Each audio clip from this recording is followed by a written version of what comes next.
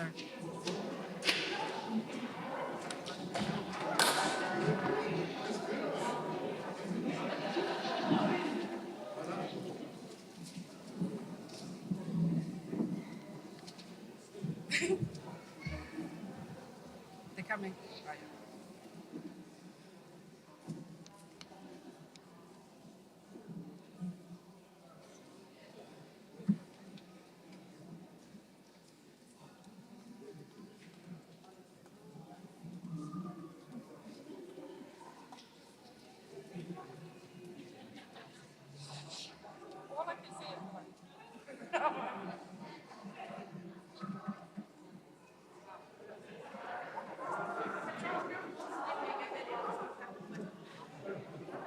Ooh, yeah. Yeah.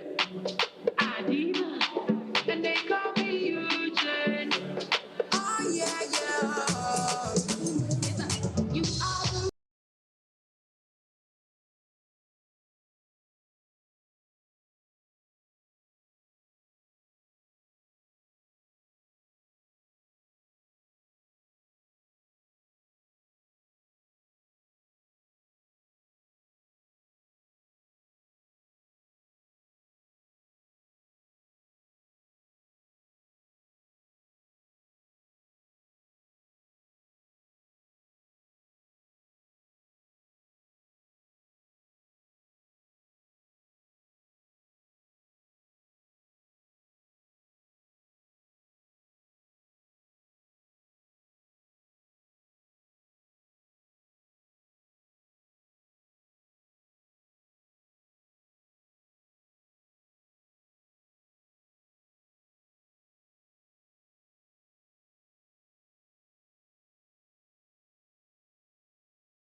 Okay, so we've got a really special performance here. So this is Te Kura Kaupapa Māori, Rohi o Mangere. Let's give them a round of applause, everyone.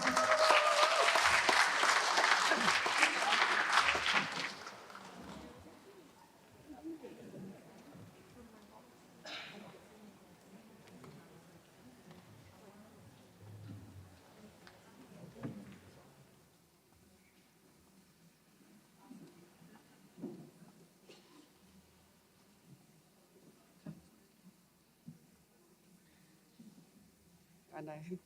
Okay, another round of applause as they come in.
Let's give them another big round of applause. That was amazing.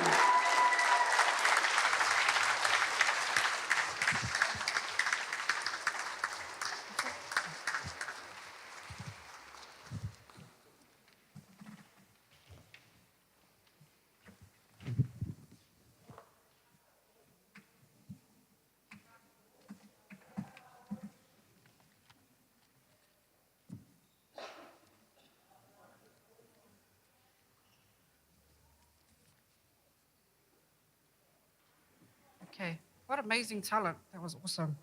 Okay, got a bit of business here. There's a silver car parked in the corner. Registration CZ855. If this is your car, can you please move it? It's blocking people trying to leave the car park. Silver car? No? No one in here? Okay. All right, let's get back on track. Okay.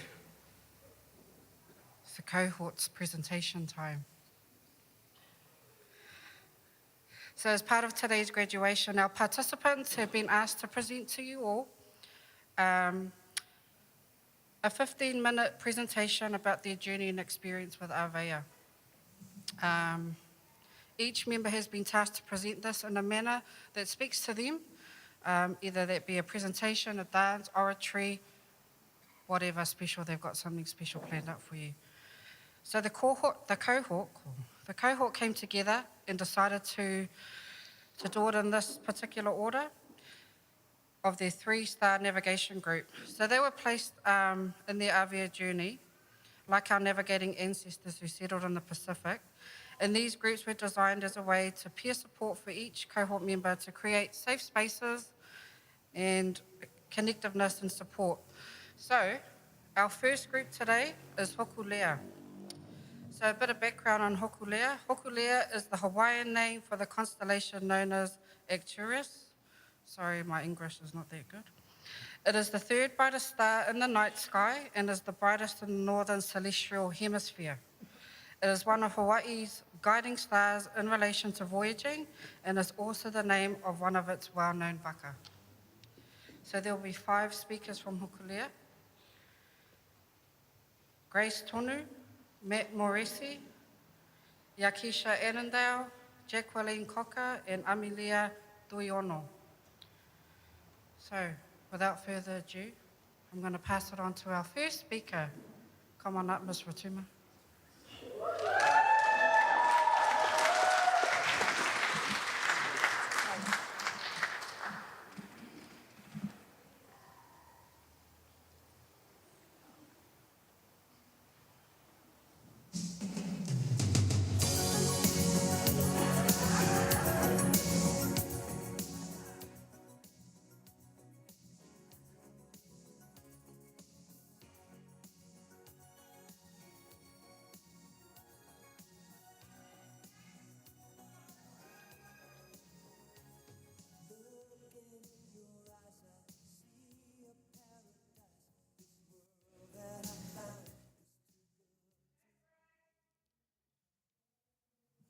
I'm only human. I'm just a woman. Help me believe in what I could be. And all that I am, show me the stairway I have to climb. Lord, for my sake, teach me to take one day at a time. One day at a time. As you can see, I'm pretty nervous. But your smiley faces will help me carry on. Mapping my journey, I set my sails on my waka. My only tools, a hopeful spirit, a joyful heart, and steady position, reminding me no current, no wave will deter this journey. My feet are not steady. I'm trying to keep it steady.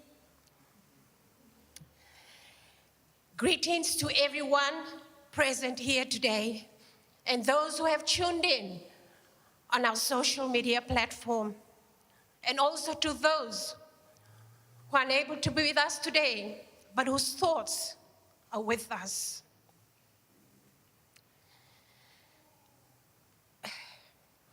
Nwaya e Maori, se aus Atakoa, from the island of Rotuma.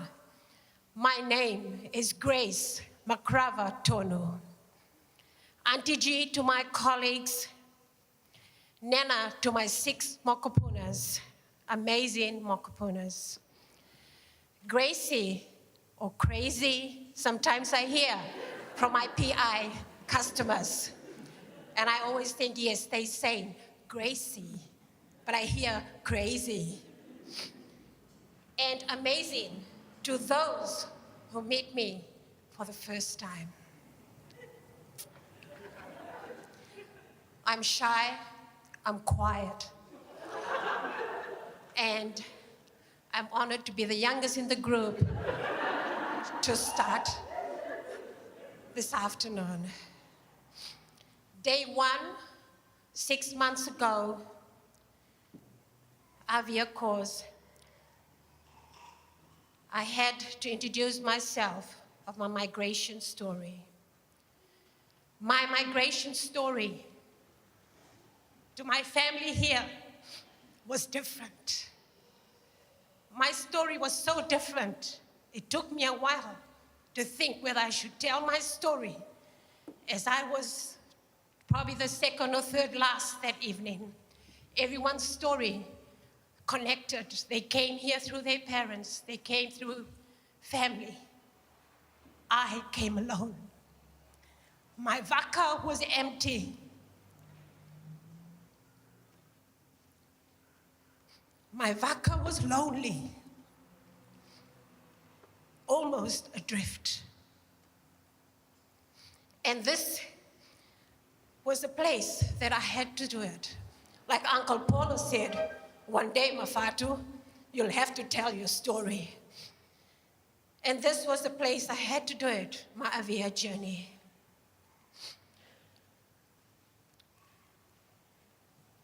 My 6 Mokopunas, as you can see, as the inspiration of my journey. They keep me going. Sorry, this paper's gonna go out the window because I'm just losing where I am.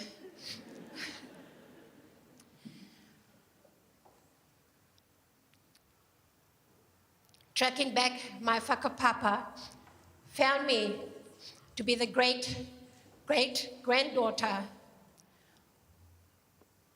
of marriage from Lupe and Nonu. This is where I found my Tongan whakapapa. I was the great-granddaughter of Tongan missionaries.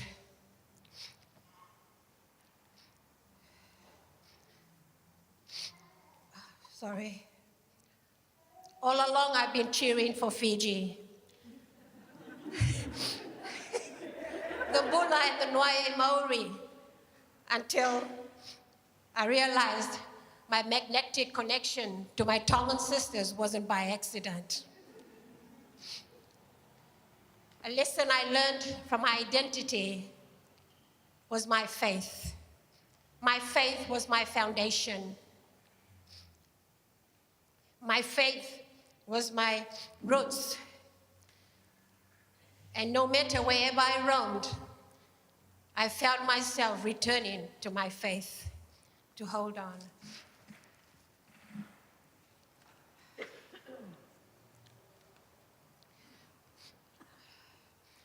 My values.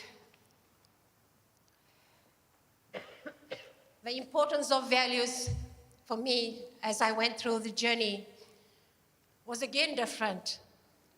My family here noted values of family, love, and we had to cut them down.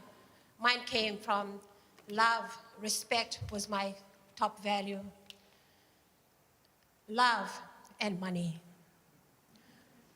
And again, my value was so different. Mine was money. And I found that money, because my mother is so far away, money was the only thing I could send her. and everyone knows that it's money. That was the only way I could show my love, and my connection back home was money.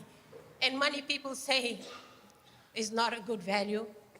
It's the root of all evil, but I believe that with money, it is good. It's how you use it. It's good. So that was my value, was money. Again, I found myself different from my brothers and sisters here. My journey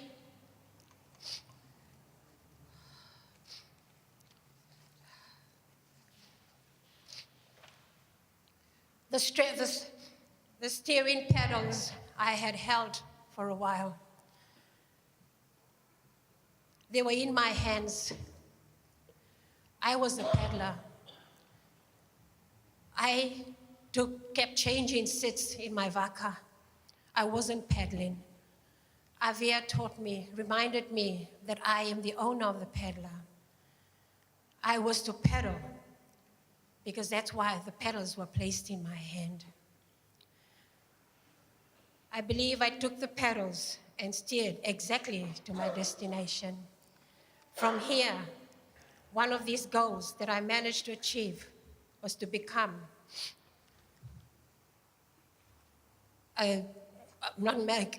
one of the big goals I had and aspiration was my grandchildren behind all this.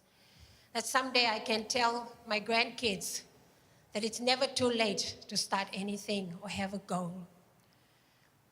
My grandkids inspired me. At 55, I could still feel like a 16-year-old and have my aims, my choices in life and my goals. My resilience was another one. The module helped me look at my strength, and that was being my resilience. My resilience had nurtured my relationships, my physical, mental, and spiritual well-being. Resilience was my strength, and also the fear of failure.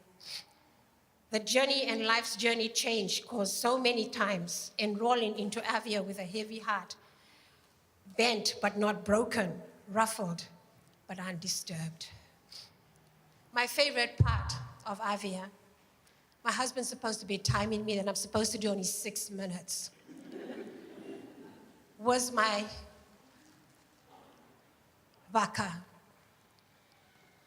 I took time to do it. It was something that I could hold in my hand. I could feel it. I could revisit it. I sent it down. I glued it. I put a fabric on it. And I thought, that's something I will hold dearly, that I'll keep visiting and reminding me of my Avia journey.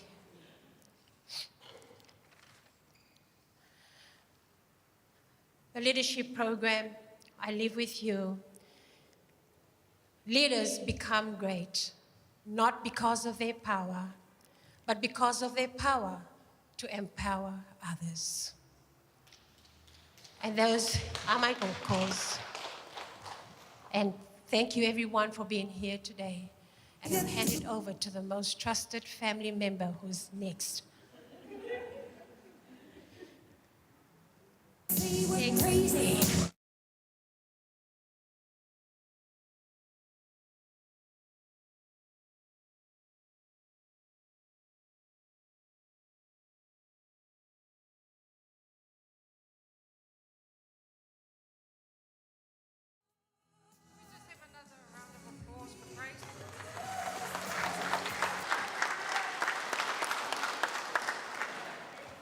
Okay.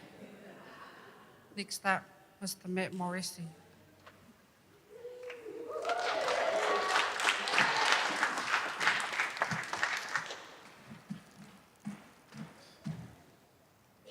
Tarofa, mahalo le sufua, mahalo langi mama. Lo ingoa o Matt Morrissey, o te saumai e Whanutini. Good afternoon, everyone, and thank you all for coming here today. I'm absolutely honoured and humbled to be here by this microphone. Yeah, whawhkai. To be here under this roof of this Whaleo Samoa, with all of you and all of those that are online. I'm so excited to hear from the cohort members and the journey that they've all been through. I'd like to thank Grace for making it easy to be next.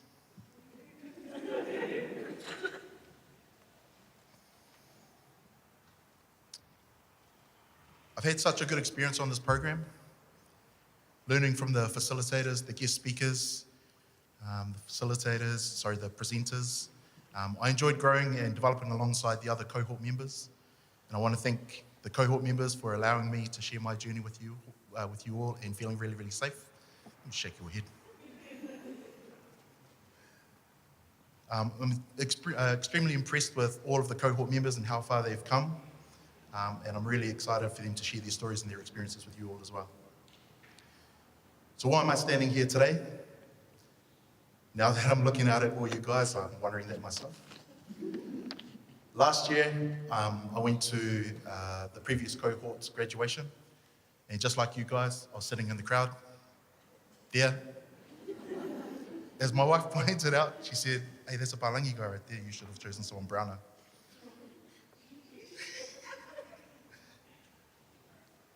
I was really inspired last year by the cohort members as they all came up here and shared their experiences around what they learnt and how they developed in their personal journeys. They talked about what the course had done for them and to them and how it challenged them, pushed them, and empowered them.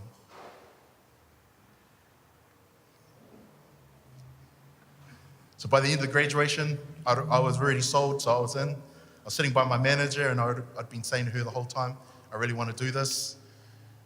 I wish I could have put those words back in my mouth at the beginning of the course, but I really enjoyed the challenge.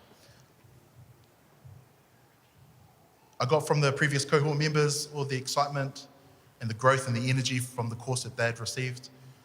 And I can stand here today and say that I got a lot of that and more.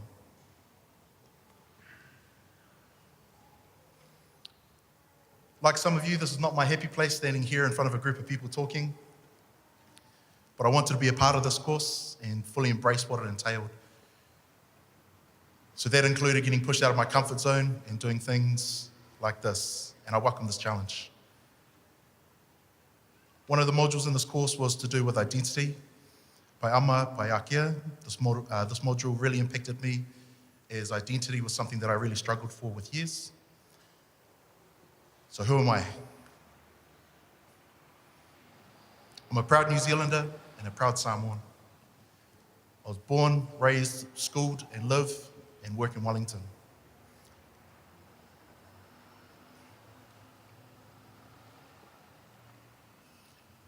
My dad was born in Apia, Samoa, in a little village called Songi.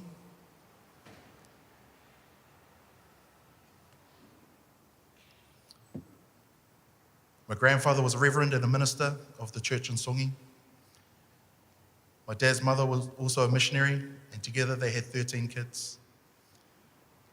Apart from the church, my dad and his siblings lived a pretty standard life in Samoa, going to school, working a plantation, selling and trading what they grew, hanging out with the extended family and supporting and working within the village and the wider community. As a youngster, my perception of Samoa was created by all the stories that my dad had told me. As an example, growing up, I thought Samoa was huge. So my dad would often tell me of the 42 kilometres that he walked every day to school. And the 42 kilometres he walked home with no shoes, picking up fruit along the way for breakfast. I think he may have exaggerated a little. Based on the map, I think it was 4 kilometres.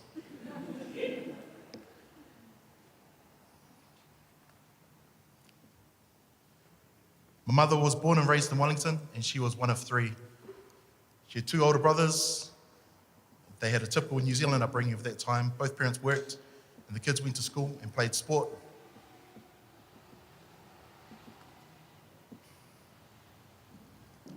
In 1964, my grandfather died in Samoa, and shortly after, the family decided to search for a better life and look to New Zealand.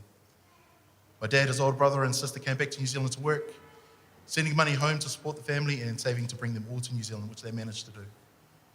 Initially settling in Wellington, and then over time spreading across the country, getting married and having families of their own.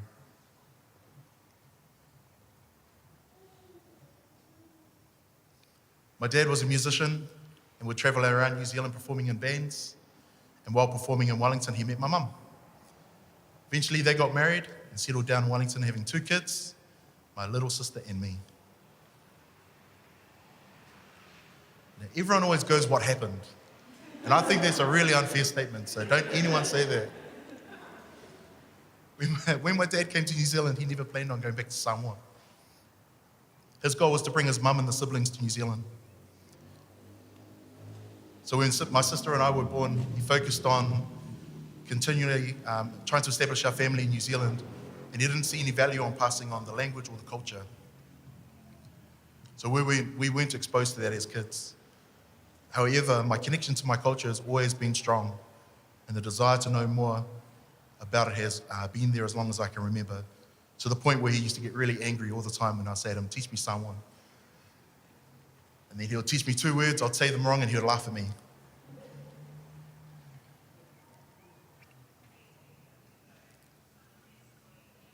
As I said, the connection to my culture was really strong, so I challenged myself at school. I joined things like Poly Club with my mates, performed at Polyfest. I was terrible. When I left school, I did some basic language classes with my mum. I swear she was more Samoan than Dad was at that time. In 2012, after years of debate, nagging, begging, negotiation, threats, we finally wore my dad down and convinced him to head back to Samoa.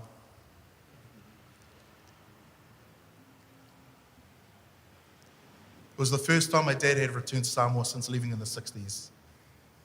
It had been a dream of mine for so long, I didn't want to go to Samoa unless Dad had taken us. Of course, the first thing everyone knows who's been to Samoa, the plane arrives really early in the morning, and the first thing you do on a Sunday is go to church. So when we got there, people Dad hadn't seen for about 40 years instantly recognized them, and it was amazing to watch as they all reconnected and talked about the old days and what everyone had been up to, etc. The rest of us, however, weren't so comfortable. Hot, sweaty, tired. We persevered and sat in the church that my grandfather was the minister of, trying to enjoy the service as much as possible, taking it all in. All around us, little kids were staring back at us, probably wondering what are all these crazy people doing in our church. But it was an awesome experience. We explored all the places that my dad had grown up in. We drove the 42 kilometers to Samoa College. We visited Granddad's grave. We basically were kidnapped and taken on tour down memory lane from Dad for hours.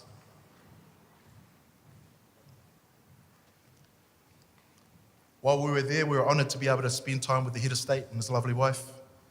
We listened to their stories of Samoa and the history, how life was, and how those outside of Samoa were staying connected to their culture and their roots. It was an amazing experience to spend time with them. I love my time in Samoa, and my connection to it has grown stronger. A couple years later, I got married. This is how I proposed to my wife. In Pompeii with a t-shirt. The crazy people looking at me. What are you doing?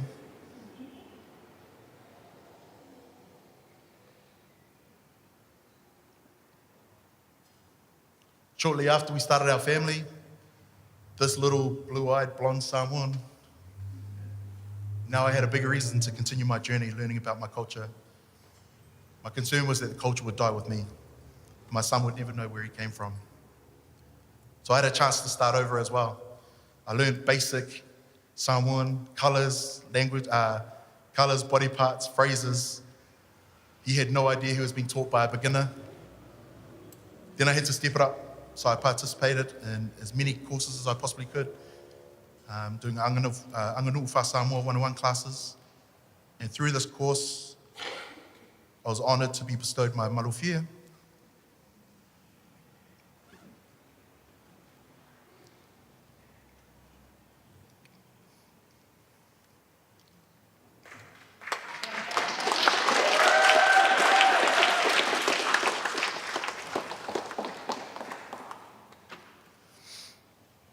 Committing to serve my family and my community,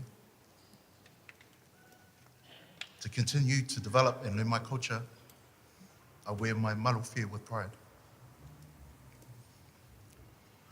I've continued to develop as much as I possibly can through courses like this, Samoan language classes, still pretending to my son that I know what I'm talking about. My dad still teases me, but we'll get there. It all sounds pretty good. It all sounds pretty easy, but I've had plenty of challenges along the way. Growing up as a Kiwi and Samoan was challenging. And as a youngster growing up, my confidence was knocked around a lot. Sometimes when people found out I was Samoan, they judged me by looking down on me because I couldn't speak the language or I didn't understand aspects of our culture growing up. Those interactions and experiences shaped my beliefs about myself, and I doubted my abilities, which meant that I would shy away from some situations, missing out on opportunities because of it. However, it was a turning point. Through the help of a couple of friends of mine, I started working in a call center when I was quite young. And we believe that our PI approach to people and serving our communities, working with our village had value and could be used to good effect in the workplace. So while working in the call center, my team leader at the time had to leave the organization suddenly. Leaving my team without support or direction. So with the support of my friends, I saw an opportunity to show that we could benefit, to show how we could benefit from a PI approach to managing and supporting our people and still meet our targets. And of course, have a whole bunch of fun along the way. So I put myself out there, put my hand up, and was given a chance under very tight scrutiny, though, I must say. It went very well, and the team were very successful, and I ended up getting a permanent role, and that was the start of my leadership journey in the workplace. It showed me that there was more than one way to deliver, more than one way to develop and lead a successful team, and that our approach can work. And here I am today. I know who I am. I'm a proud Kiwi and a proud Samoan. So wrapping up, I've been on my personal journey and work journey for a number of years, and this course was one of the many experiences I had along the way. I was inspired by the previous cohort to do this course, and I'm so thankful that I did. I've met some awesome people with huge potential and exciting opportunities ahead of them. If anyone out there is listening to this and thinking about doing this course, battling with yourself, asking if I could, then the answer is yes. As my cousin Dwayne says, yes you can, yes you can.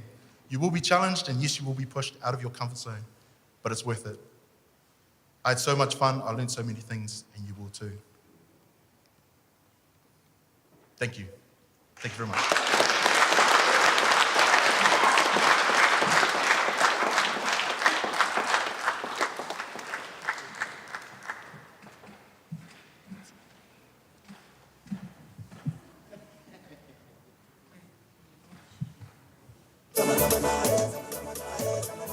So our next speaker, if 685 was a person, it would be her. We have Yakisha Annandale. Everybody give her a round of applause.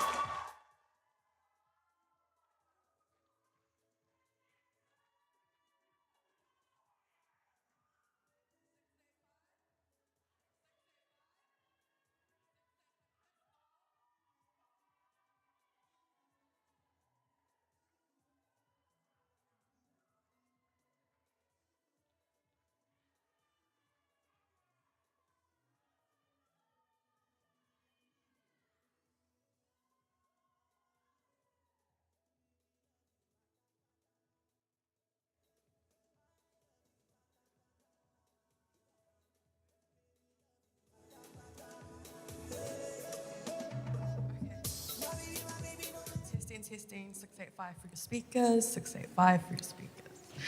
All right.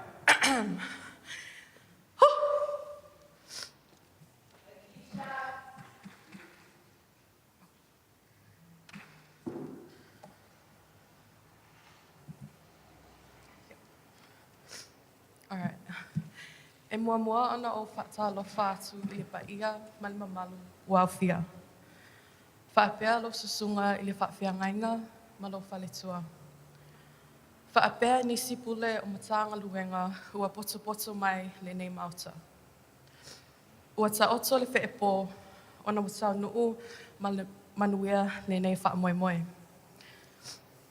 Whawhetai I a inga ma wō mai e masani ua mawhai na whaatasi le nei aso. Whawhetai le tapuai. O lo ingoa o Yakisha Annandale, Wa'u o lo sui tawa numero tolu. O te sau mai awhiwanga o Fusi Salua Fata ma Fasitotai. Ia, whamalulu atu o lea o whaila o whaamatalanga I le ngana whaaperetania ona o le ngana lea ua whilonia ai lo nei poto. All right, so before I start, I just want to do something with you guys because you guys are a bit sleepy there on me right now. So when I say 685, I want to hear the biggest cheer. Oh, sorry, my face is okay. So we'll try that. So 685. Let's go. And when I say Sikya Samoa, then you guys will repeat, carry on. All right. So 685. Sikya Samoa. Stop it. All right. Okay. So I'll be putting those liners in there halfway through my presentation today because I am a very emotional person. So my presentation today, I've broken it into two parts. So the first part is a letter to my daughter. And 685. 685. All right. And the second is just a video. Cool. All right. Oh, sorry. Before I do start, I just want to acknowledge my tiao, my token Balangi tiao. Hello, Lee Fisher. Thanks for supporting me and allowing me to be to take this opportunity and be part of Avea Cohort 3, and also to our management for DIA. Okay, so to my dearest, sometimes Ulavale daughter, on the 2nd of August 2021, you made me the happiest person on earth. Although I had to bring you into this world alone, I still felt your dad's presence with me. This was a traumatic and painful experience that I had to endure alone. Even though I had your grandparents, aunties, and uncles around, I still felt lonely because I knew deep down in my heart our little family was incomplete without your dad.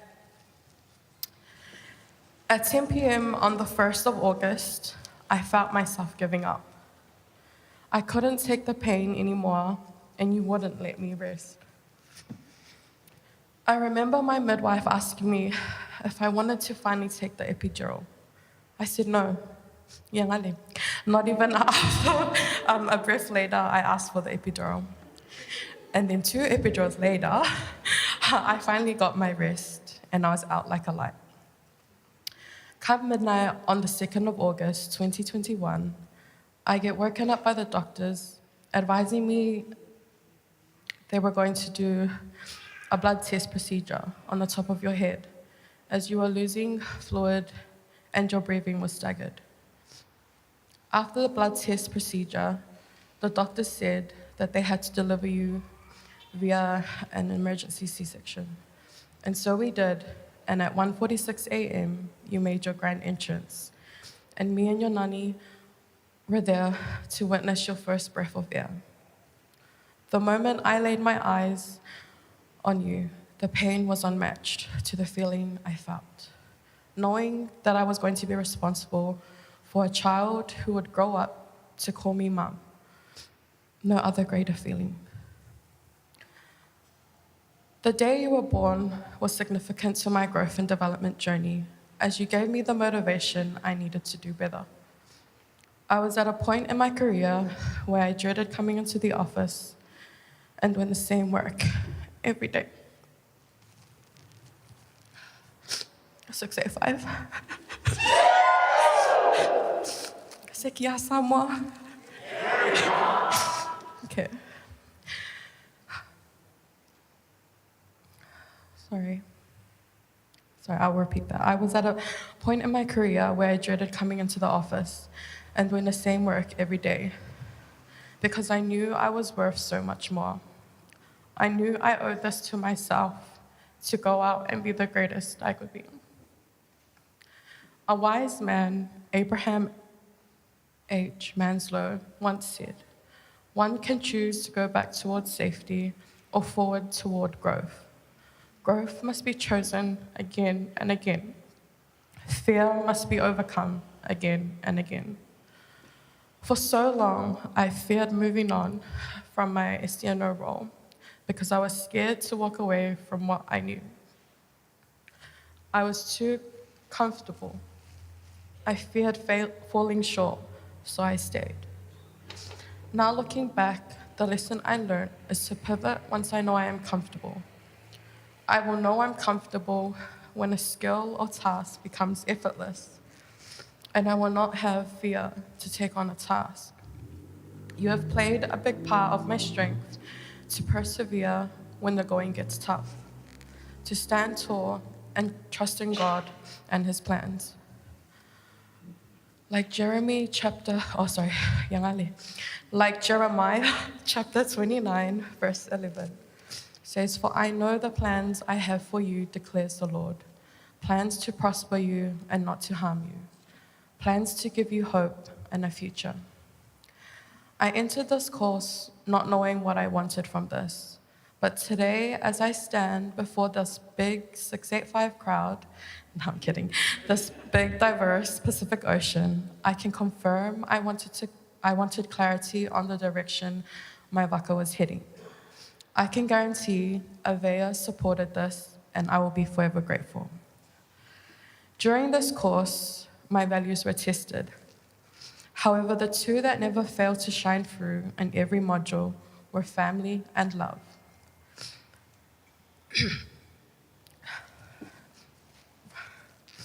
Sequoia, always remember, le aise mea e siri atu I lolo wainga. Nothing is more important than family. Sorry, my malaka makeup. Okay. Family will be there no matter what, through every heartache to celebration. You can count on your family to be there. In a society as such, surround yourself always with love. You are loved and will always be loved. In saying that, a wise man by the name of Tala once told me to never be in an environment where your values are compromised. Now, by this point, you would have chucked my letter away. But please, wait your moment and let me dazzle you one last time before I wrap this up. What next, may you ask? Because I no longer choose safety, nor do I fear challenge, I also no longer choose comfort. I have decided to take you back to the place I call home, but tourists call paradise. Yes, you guessed it. 685, the beautiful Samoa. Here, I will be able to attend the University of South Pacific and study law. As knowledge is power, I hope to be an advocate for the Pacific when they feel they can't voice their opinions. And what better place to do than in Samoa? Samoa is definitely beautiful is definitely back. If you know my heart, it's 685 through and through. Samoa is a place where our ancestors and family migrated from. Tables have turned as I give up my life in the land of the long white cloud to take an opportunity very rare and once in a lifetime. One day you will understand that the sacrifice I'm making is so that we can be set up for life. This is more for you than it is for me at the end of the day. If I can do this while you're young, I will be able to provide you with all that you need and want. As today, the 14th of November 2022, is my graduation, from today onwards, I will promise never to let fear, paralyze me from taking an opportunity. I promise to always invest in myself because I am responsible for my own growth. I promise to be resilient when the obstacles are tough. I promise to have a growth mindset from this day onwards. I promise to be the change I want to see. And I promise to control what I can and be okay to let things outside of my control be. I love you. It will always be us to the day I part. Love always, your master. No, I'm kidding. Sorry, wrong letter. Love you always, Mum.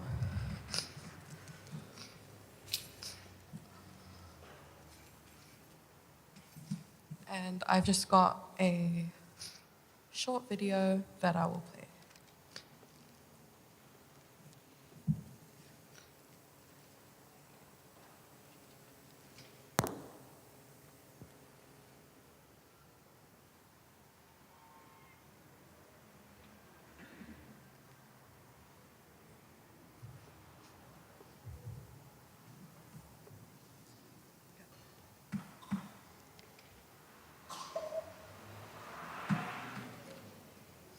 Sorry, technical difficulties.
6 and 5?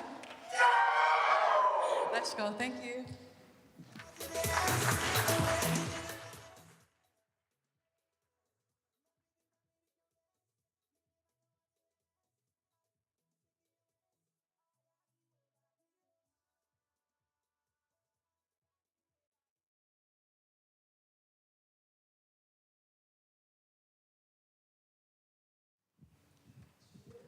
I think we've got next year's MC in the house.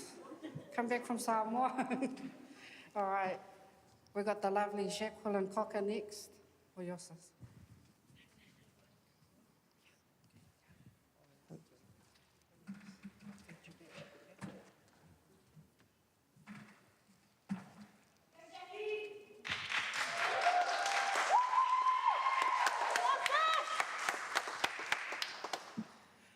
Kia ora nā koutou katoa toa, ko Jacqueline toku ingoa, ko Tuangane Tāmata toku mama, ko Henry William toku papa, ko Cocker tō mātou ingoa, kupu tangata. No manihiki rakaanga puka puka e te Pasilea o Tonga mai au. Mai taki kore reka. Oi, we got there. Hello. Welcome. I am Jacqueline Cocker. I am of Tongan and Cook Island heritage. I am an entry project manager here at Te Tari Tai Whenua.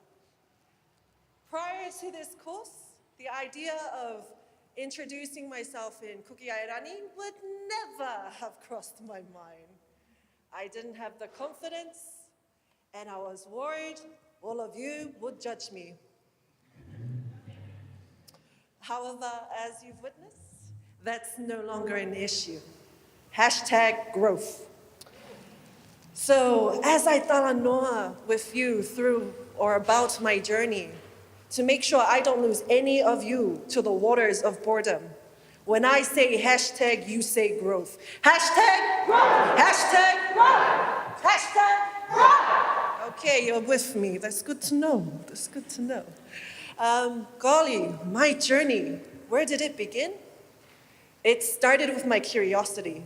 So I am by nature a very curious person. In Tongan, you would say fe'ilo. But that's okay, it's good. So when I heard about Avea, I was curious to know what would make Avea different to all the other leadership courses out there. What made it Pacifica? When I came into this, I thought I'd just be growing in terms of my career and professional development. And yes, we covered that. But what we really did was we grew our identity. We looked into ourselves and we looked at what we had and what we brought to the table, which is really uncomfortable to have to look at yourself in the mirror and just how you respond to things, what makes you tick. And as I looked at myself and it was really uncomfortable, I realized that in order to intentionally grow, you have to know where you currently stand. And yes, I know I'm standing in Faleo, Samoa. That is not what I'm talking about.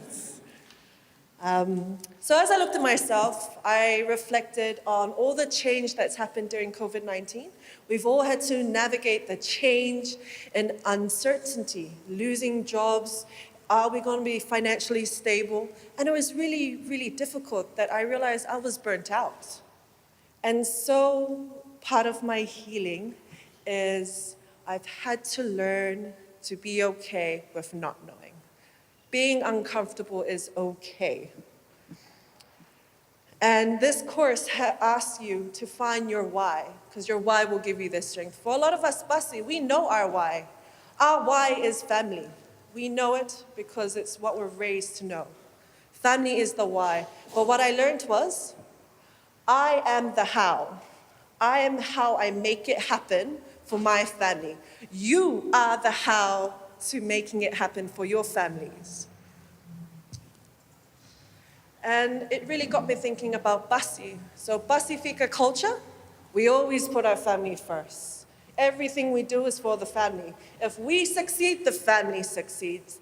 If we fail, the family kind of fails. If it's shame on us, it's shame on the family, your house, the kitchen, and the chicken. I did not rip that off Mulan. You are okay. But it also has us looking at, we serve others first. We are raised to serve others first. When you come over, we will serve you first, and maybe we'll get the scraps in the kitchen. And that is one of the reasons we end up burnt out. So instead of, the metaphor I've come up with is, typically, there are cups and there is a jug, and we will fill your cups first. And that leaves nothing in the jug for us. Instead, let's think of it like a pyramid, and we are the cup at the very beginning. So when you pour that jug into that first cup, and it's overflowing, it spills into the other cups. So when you feed yourself, you are feeding the family. When you are succeeding, you're feeding the family, because when we are safe, the family is safe. And when we are healthy, the family is healthy. Hashtag grow! Hashtag grow! Hashtag grow! Okay, we're still here, okay. I don't need to throw a life jacket over the board, eh? So hospitality, Pacifica people are great at it. We'll welcome you into our home, give you that first drink, 2 drinks, stop there, and we will feed you, because food is very important to us culturally. So in our office, we have Tahamoana initiatives. And a lot of the time when we go to these initiatives and we return, and someone asks us, hey, how was your event? How was your function? We often go, the food was great. And it probably was. But the food means more to us than just the kai. So for us, when we think of food, we're associating it with the rich conversations around the table, with building those new relationships, maintaining those ones we already have, and just having a lot of good feelings and vibes. So when I go back and they ask me, how was graduation? I'll say the food was great. Hashtag grow!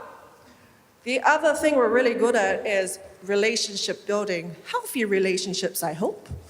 And so when I started a new role as a project coordinator, it meant I had to change my work building. I didn't know many people in this new building, but I did look to my Tahamoana network. I looked for the familiar face, well, not really familiar, but similar skin tone, because I knew they'd understand my lost questions and my facials of I need help, SOS. And I relied on that network, and I just built new relationships. And those relationships helped me get through it all, that I became an entry project manager. Part of this journey has been challenging ourselves to be uncomfortable. So trying things we typically wouldn't do. I typically would not stand up here in front of the mic. I would be at the back cheering away for everybody. So little bits I've tried to do is, I've actually signed up for the F45 Porirua gym. Prior to this, gym was just a 3-letter word I knew of. And now I go to 5:15 a.m. classes and die humbly every morning. Other ways I've challenged myself is, my outfit today, I sewed this. I've made it myself. It's still holding together. We'll see if it survives the siva. But these are the ways that I'm trying to challenge myself, to get used to being uncomfortable or being comfortable in uncomfortable situations. A very interesting message in our last module was, new experiences create beliefs. So if you've never done something, you will believe you can never do it. But new experiences create new beliefs. So while I die humbly every morning at F45, I still go and I still do it and I survive. And I come out of saying, yeah, maybe this gym life is for me. No, it's probably not afterwards. Hashtag growth. Hashtag growth. I see we lost some members along the way, yeah? So where to next? For me, next would be continuing to bring my Basi values into my 9-to-5 job. It would be to continue to empower other Pacifica to take the plunge and try something new. It would be being the change that I want to see. I want to see more Pacifica leaders in those higher positions. And so I'll start by humbly trying to go for those higher positions. You know, as a group, we can make a big difference. So if we all made the decision to take that first step, we could do it. And New Zealand is part of the Pacific, so we together can be united. When I say stronger, you say together. Stronger? Together. Stronger? Together. Stronger? Together. When I say taha, you say moana. Taha? Moana. Taha? Moana. One ocean, one family, building relationships. Malo Alpito.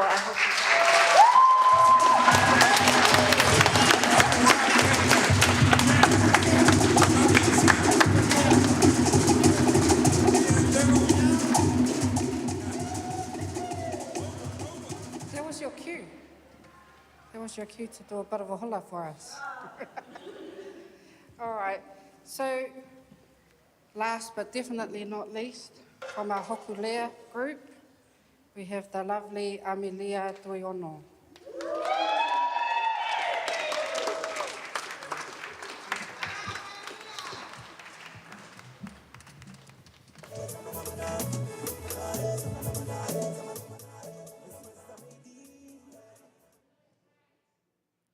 Okay. Kole ke u whanga he whatapu, kai ata moau, ke u whai haki I lawe, ki he mahu inga oi ko si avea, poi ngahi nunu ana kua usia. Ka ki muia, o ko tuku hawha wheta I moha whamalo, ki he tamai he vani. I he ene tahui ofa ukne whai, ma upe o tawa usia a e fiafi whaka ofo ofa ko eni. Malo lele in whakalofa lahi atu. Brief introduction about myself. My name is Amelia Tuifua Ahoafi Tuiono. I am Tongan Niuean descent and the eldest of 6 siblings. I was born here in Middlemore Hospital. I was brought up in a family where everything revolved around church, faith, and God. I have been in internal affairs for over 13 years now, specializing in passports. I have a blended family that consists of 4 boys. You can sometimes say 5 boys if you include my husband. However, we currently stay in Christchurch. And I grew up here in South Auckland in this beautiful suburb, Mangele. When I was growing up, my siblings and I grew up in a loving and Christian family. My family were your typical island family that went to church and participated in church activities from Monday to Sunday. White Sunday with our sparkly dresses and our mum right at the back with that look. She didn't have to speak or move. It was that look of, if you don't read your lesson loud and slow, you will get a hiding. But in saying that, my parents were very selfless. The money they had will always be spent on us children or on others. Not once did I ever see my mum or dad buy something for someone else. I remember when I was young, our Christmas presents were either from the Sunday school class or my parents' gift to us, which were typically chips and lollies in a pack and save bag. We didn't have much, but my parents knew how to be creative with food and find ways to make it last longer for a day or two. So, how has Avea impacted my journey? I have learned so much. However, one thing that stood out for me was in our last module, we had 2 keynote speakers who both went through dark and very scary upbringing. One talked about how he did not see the park or swing as positive experiences, but he described it as a life-threatening nightmare.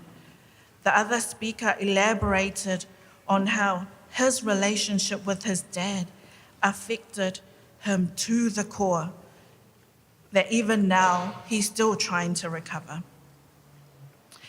What I have seen from these 2 individuals is the way they had come out at the end. Now, if you can imagine, a young child in an abusive environment typically will either be to continue their abusive cycle in and out of prison or just no future. These 2 individuals, they showed great strength and will to overcome these stereotypical futures to determine their own outcomes, no matter the circumstance. I just sat there and listened and was just in awe of just how bad they had it. I mean, my upbringing was fine. It was just a hiding here and there with broom or cords, but it was in no mean bad compared to their past. They have turned everything around and made the impossible possible. If there was one thing I took from that day, it was that I determine my own future. It's up to me how far I want to go in order to be the best version of myself. Sometimes I have voices in my head. No, I'm not a weirdo, but there are times that my own conscience gets the better of me. I am my worst enemy and I am my biggest critic, but I have learned to overcome this. I have to think about it's not just about me, it's about my kids, my husband, my family. I do overtime, not because of the money, it's because of my loved ones. If I get rejected 8 times from new advertised role, I need to keep going because it's not about me, it's about my family. I need to get up and come to work, even though I'm lazy because it's not about me, it's about my loved ones. They are my whys, and that is what helps me keep moving. I am that type of person that only become raw and vulnerable to a handful of people because those are the people that I trust the most and have been around me the longest. This course requires you to be like that, to be vulnerable and raw in order to learn and make sense of things. This course Avea provides a safe space for us to be comfortable, to be uncomfortable. We had our last module in a marae in Panmure, and then all of a sudden, we were told that a family member had passed away and the marae will be occupied. Do you know where we ended up? We ended up here in Mangere Town Centre, outside the Mangere Pools. I shared with everyone that this was the road that I walked from every day during primary school. I shared with them that this was the swimming pool we would go during summer. This is the place that I grew up, and memories just started flooding back. I saw how much I have grown and how much I want the very best for my family and for myself. because this course, Avea, gave me the new lens to look through. It gave me the motivation to want the best because we deserve the best. We have been given resources and skills to navigate through these turbulent times. Just like how our ancestors and parents did, our parents jumped on a plane with little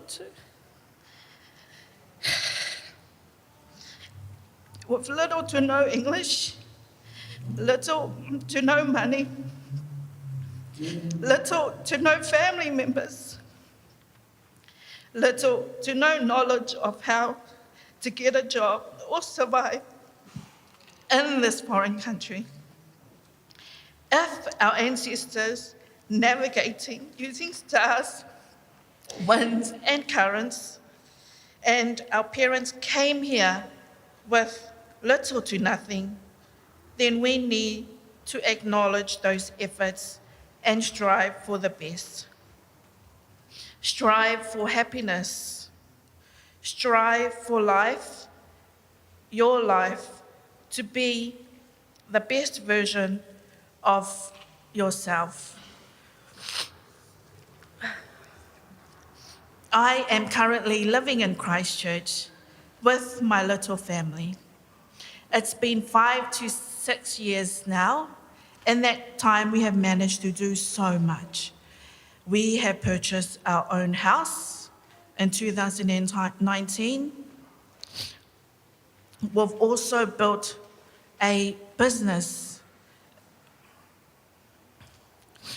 that's called Affordable Granite Christchurch Limited since 2016.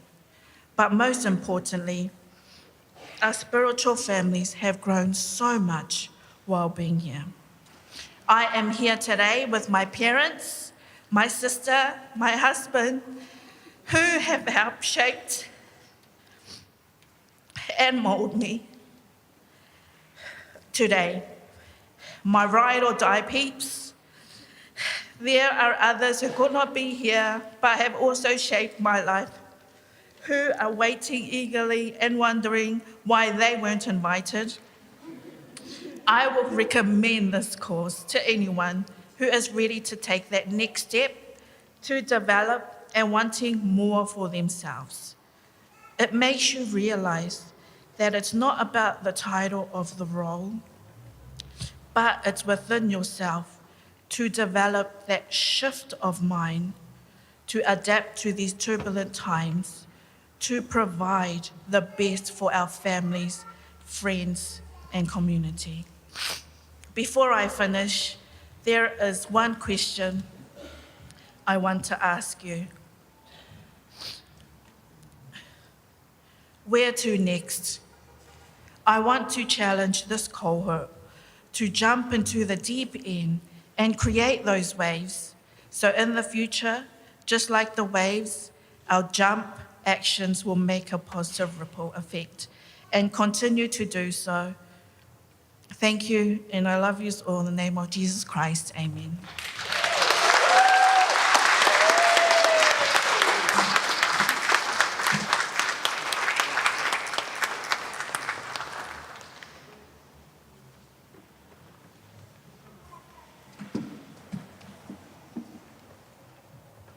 Cool. Sure, whānau. Yeah, some amazing speakers in our first group. We've got another 2 groups coming up, but for the next 15 minutes, we're just going to have a quick break. There's already snacks on your tables. I'm sorry the otai has run out, so if you are looking for some more otai, steal some from the other tables that currently have some. There's spare water at the back if anyone needs more water. And then if you're staying around for the rest of the day, there'll also be dinner later on. So don't worry, we'll feed you a bit more than the snacks that are on your table. So yeah, so 15 minutes, whānau. If we can all be back at our desks about 5:02.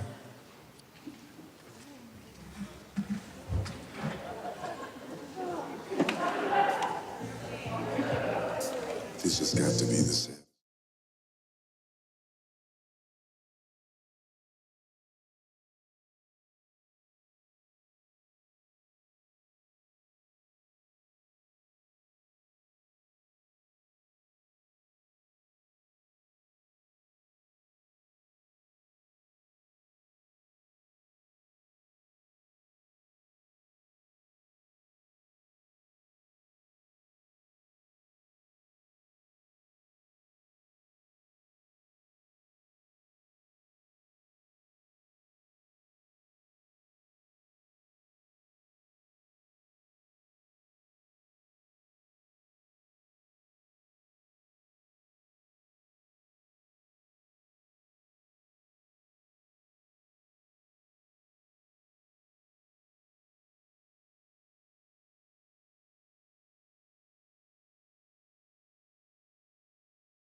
pointing it.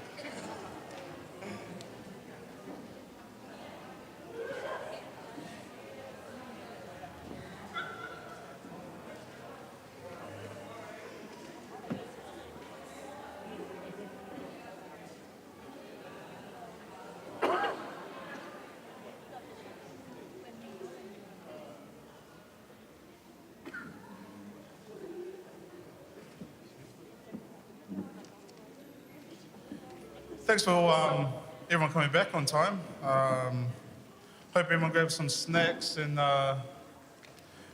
and some water or some leftover otai. There'll be plenty of food later on as well. So it's my honor though to introduce the next star group. So the next star group is called Mahutonga. So. So just a bit of background on Mahutonga. So Mahutonga is the name for the constellation of stars that's more popularly known and referred to as the Southern Cross. So the constellation Crux is seen in the southern skies, and it's depicted on our Aotearoa New Zealand flag. So there's 4 speakers from Mahutonga. There's Lolohea Bolemai Mbau, Sepora Vailepa, Asia Singa Cannon, and Kahu Losiale Taha Afi. So I will I'll now hand it over to the cohort members.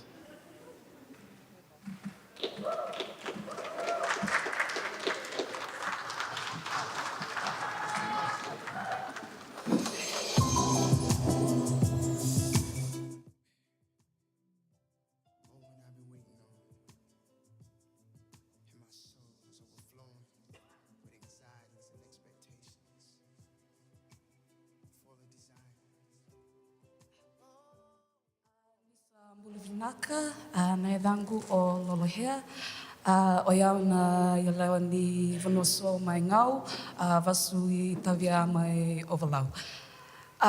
Greetings to you all. Thank you so much for all being here today.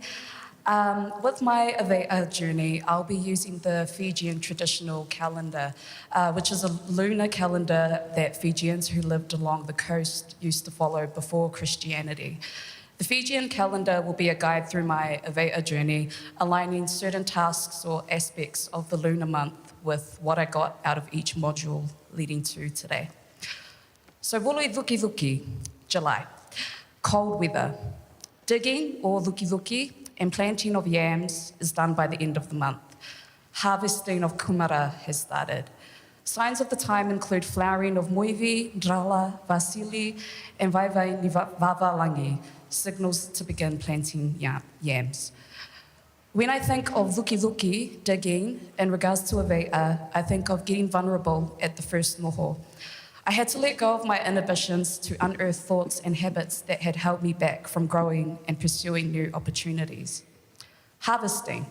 I was gathering personal stories from my cohort family, getting to know them on a more personal level and understanding that we were all from the same ocean, just in our own vakas sailing towards either the same island or different islands for our own reasons.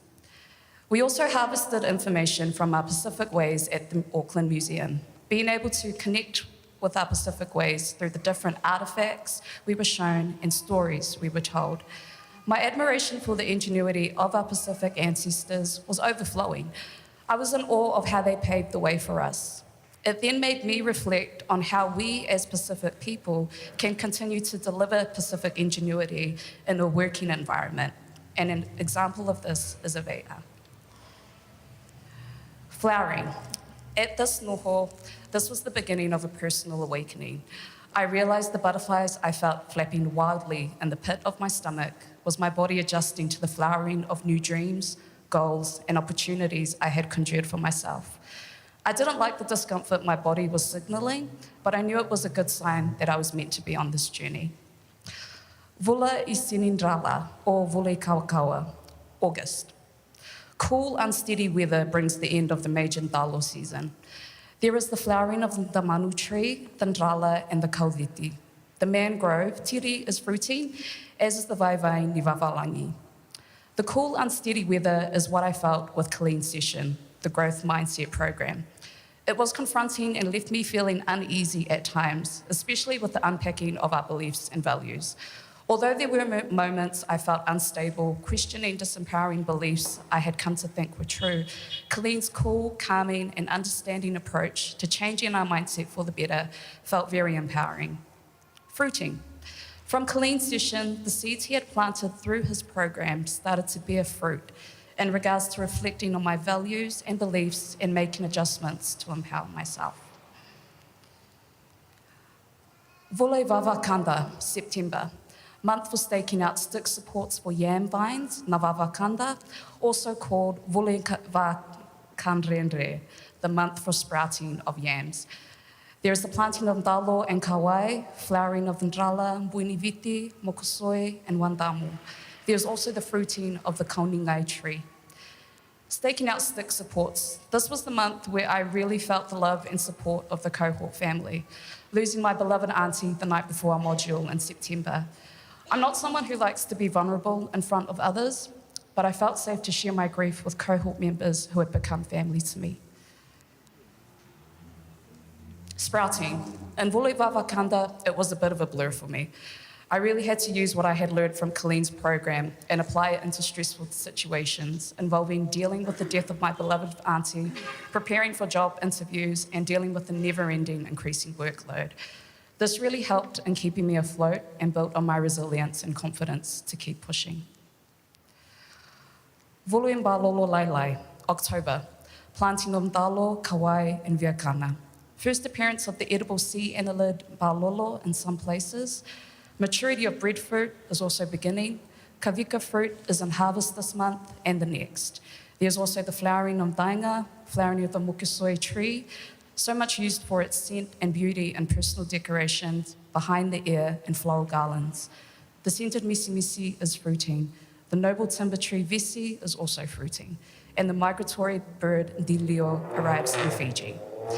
First appearance of Malolo Lailai, this is where I started noticing a shift in my mindset and confidence. It would come in small doses, but it was more apparent that the confidence I had at home, I was taking into work. Maturity. This is where I started taking the whole idea of well-being for myself seriously, listening to the journeys of our speakers and realizing that I had to put myself higher on my own priority list. Vola Mbalolo Levu, November.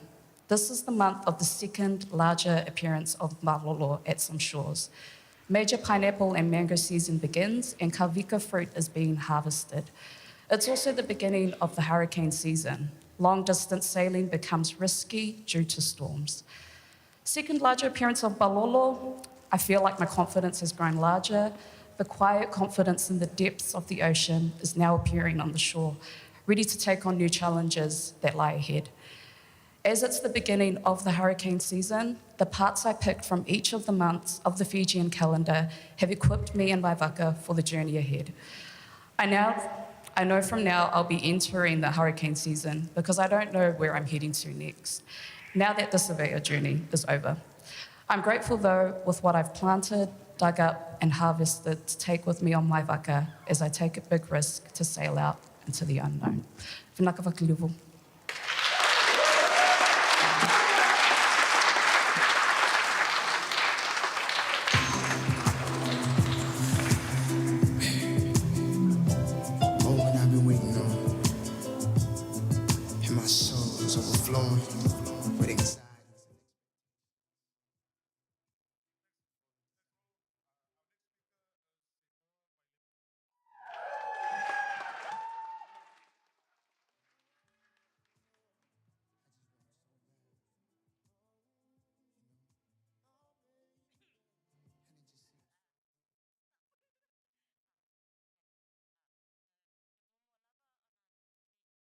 Whaftaile atua.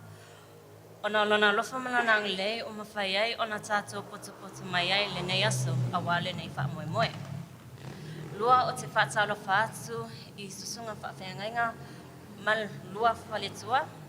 Te mai tai pule whapea le ba ia o le au walau lia. Oh, thank you. O te whatalo whaatu fwoi I e ua mawhai ona mai moa mai I lunga le tātou live. Talofa, talofa, talofa lava. O te whamalulu atu, o le a whaila o whaasoa I le ngangana whaaperitania ina ia malamalama le toa tele. Ai awa lavle pole. Awa pe lava ona tau selafia, o le tangata lea, e pupu whaila o ta noa. Yes, got it. So talofa lava and warm Pacific greetings to everyone here today and to those who could not be here but are watching from our live. So my name is Sepora Velepa. I am from a Samoan family of 5 and I am the youngest, the baby. My parents are from the villages of Falalatai in Upolu and Safotu in Savai. I am currently working as a life and identity officer, specializing in citizenship by grant. Now that you've heard a little bit about myself, I'll start on my actual talanoa. And don't worry, my speech will not be long, it will be just like me, short and sweet. And if it isn't, well, it is what it is. So while each module I've attended have all been very important, but if I had to pick which modules resonated with me the most, it would have to be the growth mindset and the well-being modules. So first, the growth mindset. We talked about 2 mindsets, which are the fixed and growth mindset. It's pretty much self-explanatory, but I found it very important and thought-provoking. You see, a fixed mindset is habitual, you're stuck in your ways, which a lot of us find ourselves in because of comfortability, doubts, etc. But ultimately, it prevents us from growing.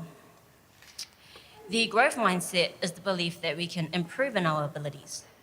Through this journey, I've had to incorporate this growth mindset in order for me not to only grow as a person, but also embrace challenges, seek solutions outside the box, and be more open to feedback in order to be better. So yeah, through my Avea journey, I can confidently say that I am way more open-minded and willing to go for opportunities that are outside my comfort zone. And with the belief that everything I do will benefit me and my development as I continue to grow. I mean, ask anyone of this cohort, and they will tell you that I started off really reserved, timid, and a bit of a sook. But through this journey, I've learned to back myself more. I'm more confident, yes. I'm more confident in speaking my mind and bringing my thoughts to the table. Trust me, I have heaps. And second, the well-being module. The well-being module taught me the importance of keeping strong and balanced relationships. These relationships, 685, yeah. These relationships includes the ones I build with other people, but also the relationships between my own physical, mental, and spiritual health. It is important that I nurture and maintain the last 3 in order to maintain and nurture the first. Because in order to help and support others, I must first be able to take care of myself. Which is why, for my physical health, shockingly enough, with the support of my pod team and my friends, I've started exercising and eating better. Well, that's still a work in progress, but we'll get there. For my mental health, I'm learning to be kinder to myself and try not to get too caught up in my head when things don't go the way I planned them to, and to try to see them as learning experiences. For my spiritual health as a Christian, I'm trying to strengthen my relationship with God by putting time aside to meditate on His Word and attending church more. By putting myself first and focusing on my physical health, mental health, and spiritual health, I've noticed that I'm much happier and stronger, better. And the relationships that I've built with others have reflected this. Yep. So what's next now that Avea has finished? Well, I'll continue to build on my leadership skills and look for opportunities to keep developing and help uplift others as well. Now, before I finish and get off the stage, I just want to say a big thank you to my cohort Ainga, the TAV team, my team leader Tata, who's over there, and my good friends, Tanae, Naomi, and Yvonne, but especially my family, for continuously encouraging and supporting me through my Avea journey. Thank you, and fasta lava mo le avanua.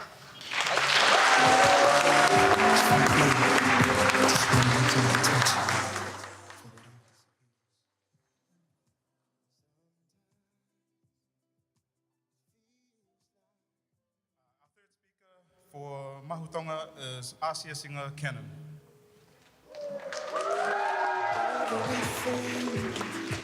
It's passing me by. Every now and then it feels alive. Nervous now. Whew. Yeah. Talofa lava. O te whatalofa atu le pa ia ma le mamalu o au fia le ne aso. Malo le soifua maua, ia malo foi le langi mama. O le anga le lei ma le alofa o le atua, lea ua tatou whailuai I lona matango fie. O sa ala ma whai ngā o le ne aso, ia nunu atu whaatini o tau sala. O le ale o iai se leo o le au auna. Ia, awa o sa lava mai le vavau, e o lava I le whaavavau. Ai, ono le tatou whamoe moe I le nei aso, e whilongia le maota, o le mea lea, o lea o whangaina ai le ngangana tatou te mala malama o mai. Ia manu ea lava tapo inga le nei aso. This is too high. Warm Pacific greetings. My name is Asia Singer Shale Cannon, a surname I recently acquired in September this year. I am, just a little bit about myself, I am of Samoan, Irish, and Rotuman descent, but grew up in the Samoan culture. I am affiliated with, well, I have ties to the villages of Alisa, Malie, Fastouza, and Faleasiu. I am the daughter of Reverend Michael and Marlo Collins. Thank you for coming. And I am one of 5. So I'm a sister, a cousin, an auntie, and yeah, most recently, a wife. So coming into this course was a pretty big step for me. I was actually volunteered to put my name down for this course. Thanks, Chrissy. But at the same time, I knew it was something I had to do. I had applied for development opportunities and other roles. And although I believed myself qualified, unfortunately, I wasn't successful in gaining any of them. So I kind of felt like I was stuck in a rut at the time before before Avea started. The song was the same: apply for the role, prepare for the interview, maybe do well in the interview, and then get declined in the nicest way. The song kept playing over and over again, so after a while, it took a toll. So it's pretty safe to say that my self-worth was at a low and my self-doubt was pretty high. So coming into the cohort, I was in 2 minds. When I was accepted, part of me thought, all right, girl, let's do this. Well, the other part of me thought, do we really have to? Do I have to? The pre-task for us was to complete at first were a little daunting, but even though I kept making excuses and low-key planning to pull out of the program, I still managed to complete them. Even on my way to the venue, I was trying to find a feasible excuse to pull out. Obviously, I couldn't find one. And I'm glad I did it. From the moment we began, I felt welcome. I was nervous for what was to come, but also at ease in being there. Seeing others there reminded me that I wasn't doing this alone, which gave me comfort. I remember Module 1 being highly emotional. From the other ceremony, that was an honor to be a part of, to the presentations from the fellow cohort members, to the empowerment exercises, as well as our keynote speakers.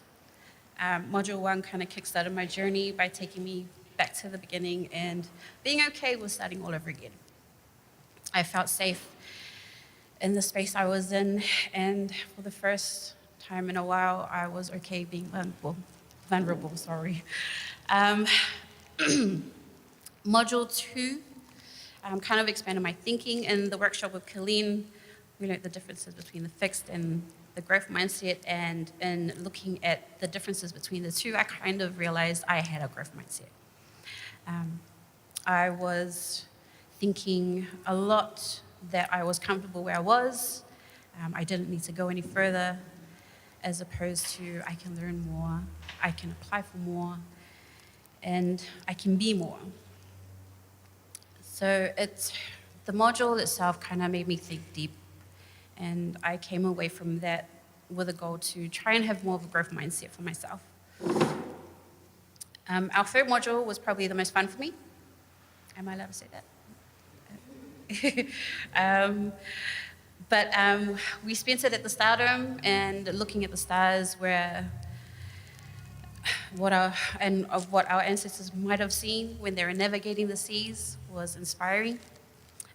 They showed a significant date on there as well, and one of them was the night that my niece was born. So it was, it was really emotional.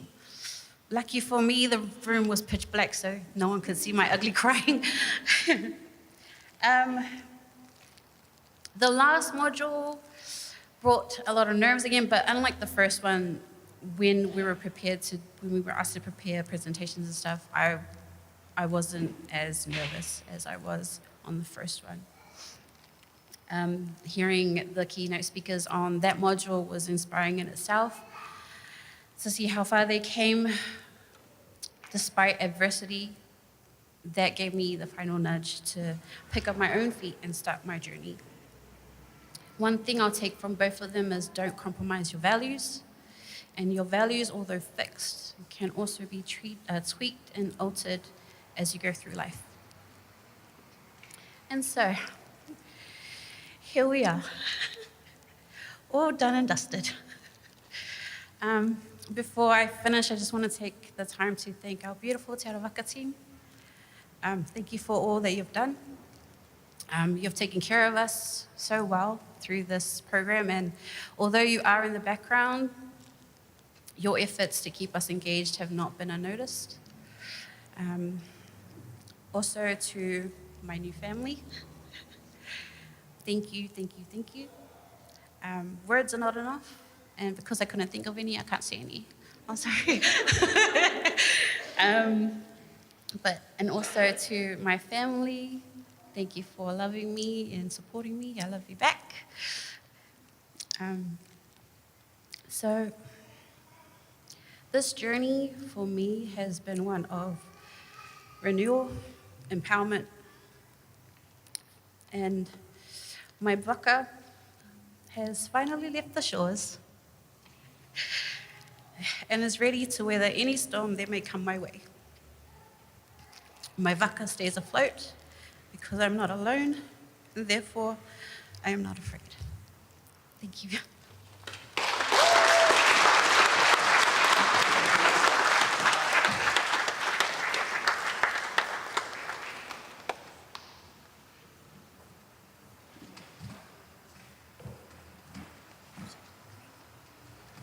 And our final speaker from Mahutonga is Princess of Flowers, Kahu Loisale Taha'awhi.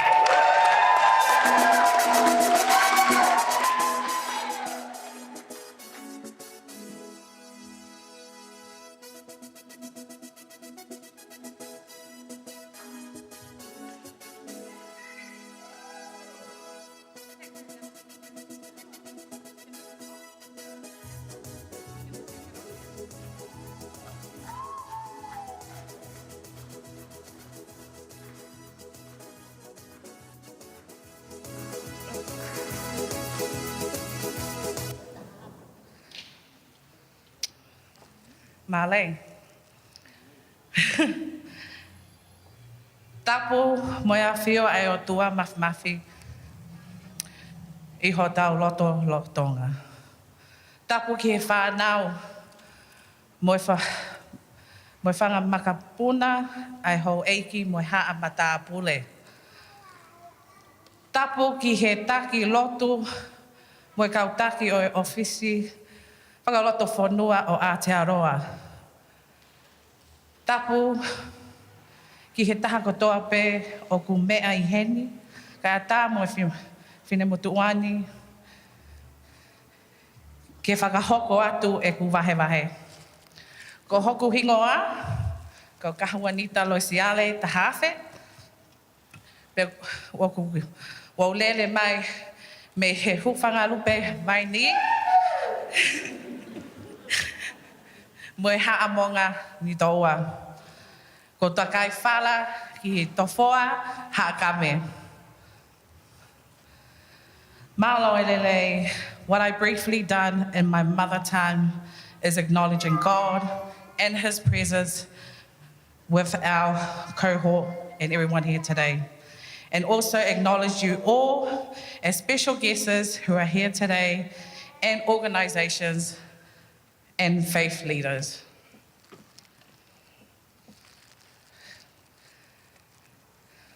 That wasn't even my presentation. That was just a brief introduction. Okay. Feeling nervous and doubtful and continuous butterflies in my stomach was the feeling I had. Thoughts running through my head. Am I ready to take on this journey? Can this work with all the million things that's currently on my plate?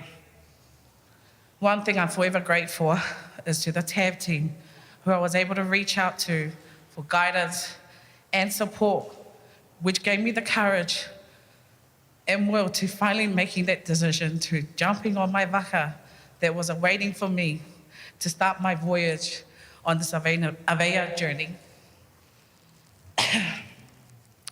The preparation leading into the first module was a real rude awakening for myself and took a really reality check of myself. This was all because currently in my role as a Life Identity Services Officer in the Access space, soon to be services,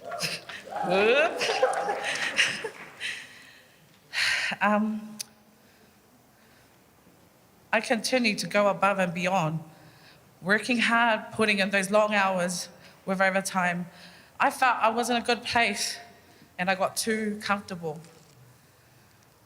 On receiving the email before the first module in July with a list of tasks that was required to complete before the first module, which I had to write about my parents' migration story, to writing about my why for taking this journey, also to revisiting and looking back to a significant date and event in my life.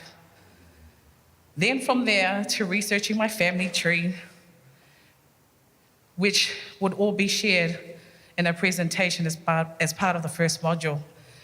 And not to forget a letter to myself, which was only to be read when I had completed my journey.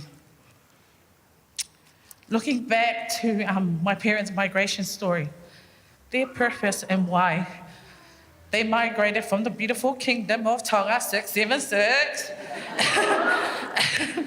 here to New Zealand was to find a better life and better job opportunities to support their families back home in the kingdom, carrying with them what was the most important and dearest to their hearts, and that was their faith, values, and belief, which until today still remains the same.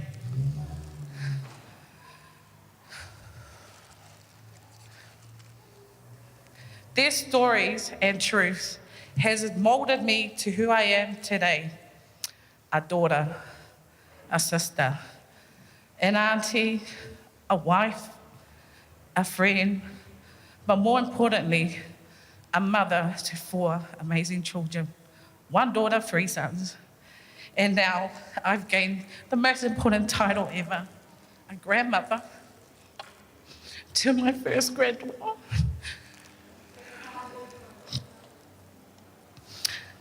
was the significant date that I wrote about. Because yes, I look young and beautiful, yes. But yes, I'm a nana at the same time to Princess Amani.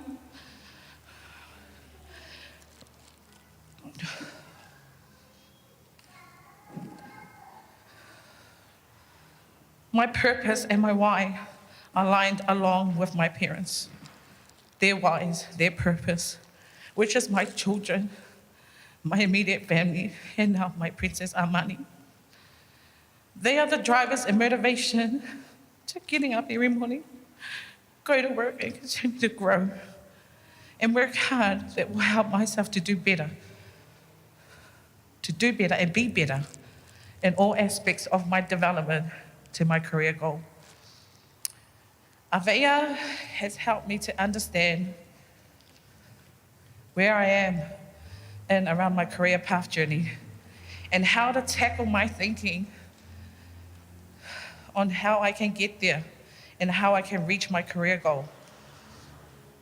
Holding the same values and beliefs, this journey has taught me of how I can add and remove my values and beliefs, but the path to my journey will still remain the same. Knowing in this Avea journey, I was not alone. I had these beautiful faces who have become my brothers and sisters, cohort 3. Whoop!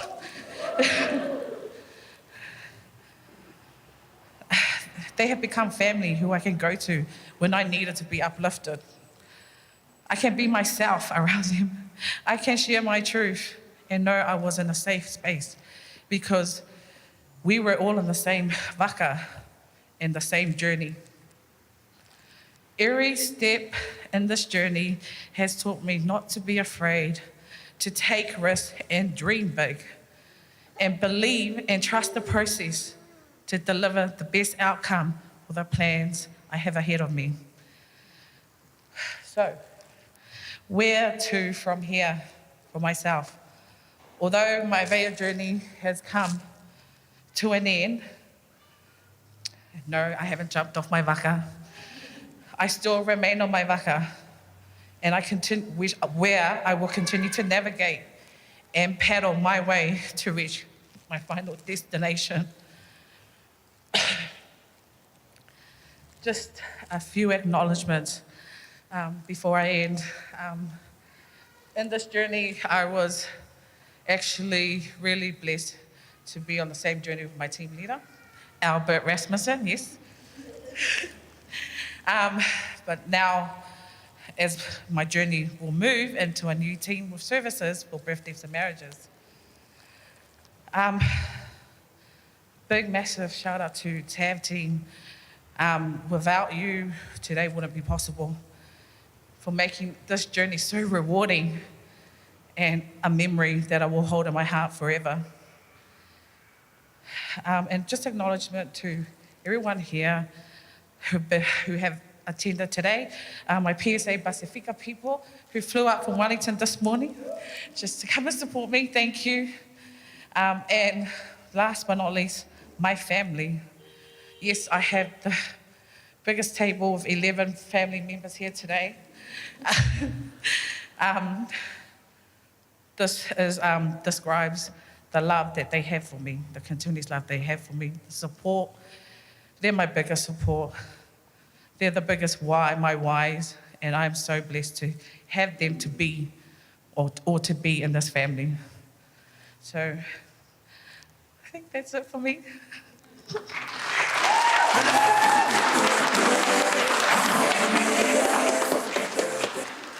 Sorry, I haven't finished yet. Like in all Tonga events that we have and family events, I'm going to end with a hymn. So my family, you put up your hand, wave please. My family's going to help me sing my hymn.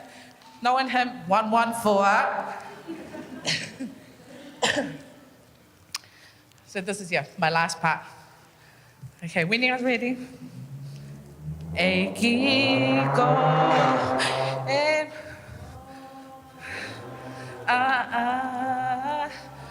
Ko e moana lo to ya ko hi fokia e ko hia hia pe aku Ufi, ufi, eku kovi, kotoa pe, eku kovi, kotoa pe. Ai hoku sino. Vea vai vai moe loto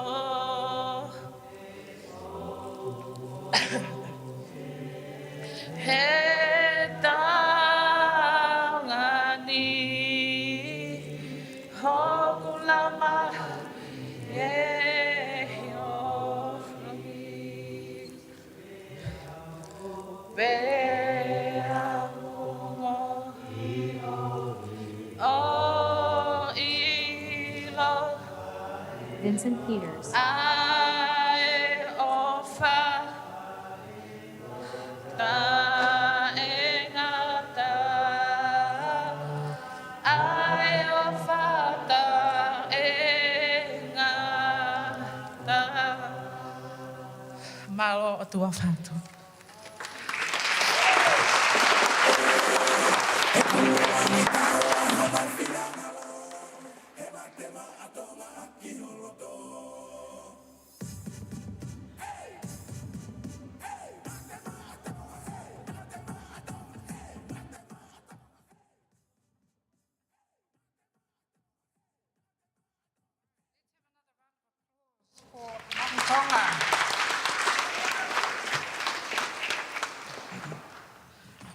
All right, so we've got a special keynote speaker coming up next, and I will just put my glasses on. Sorry. So we're privileged to have Dr. Jemima Tiatia here in our presence. So Associate Professor Jemima Tiatia is Pro Vice Chancellor at the Pacific Waipapa Taumatarau University of Auckland. Before this, she was co-head of school for Te Wānanga Waipapa School of Māori Studies and Pacific Studies. Jemima is of Samoan descent and has public community health background. She was appointed a member in the inaugural Mental Health and Wellbeing Commission and was one of 6 panellists on the New Zealand Government's 2018 Mental Health and Addiction Inquiry. Please give a big round of applause for Jemima.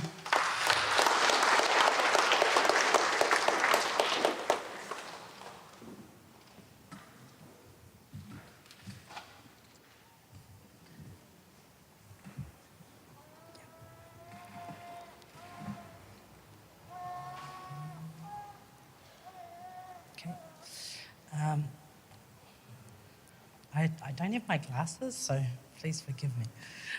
Malo le soifua, whakalofalai atu, no ia mauri taloha ni o angwe, ki ona na tātou katotoa, malo le leini Sambuli Vanaka, halo o le keta. Warmest Pacific greetings to you all, graduates, your family and friends, DIA and distinguished guests, and our spiritual leaders also. Whawhatai tele lava to Chrissy and the team for the opportunity to share with you today in your celebration of Pasifiki success and the growing of our future leaders. Ko waio, I hail from the villages of Tanga, Salilonga, Vaimoso, Siumu, and Fusisawhata. I was born in Tukaroa and have been brought up and lived most of my life in West Auckland. This past weekend has shone a light on what it is to be a successful female sporting figure, Also a Toa Samoa player, a manager and coach, and also a Manu Samoa player. What a time to be Pacific. What does this suggest? Other than reaching the pinnacle of a sporting code, today we witness those who have reached the heights of leadership.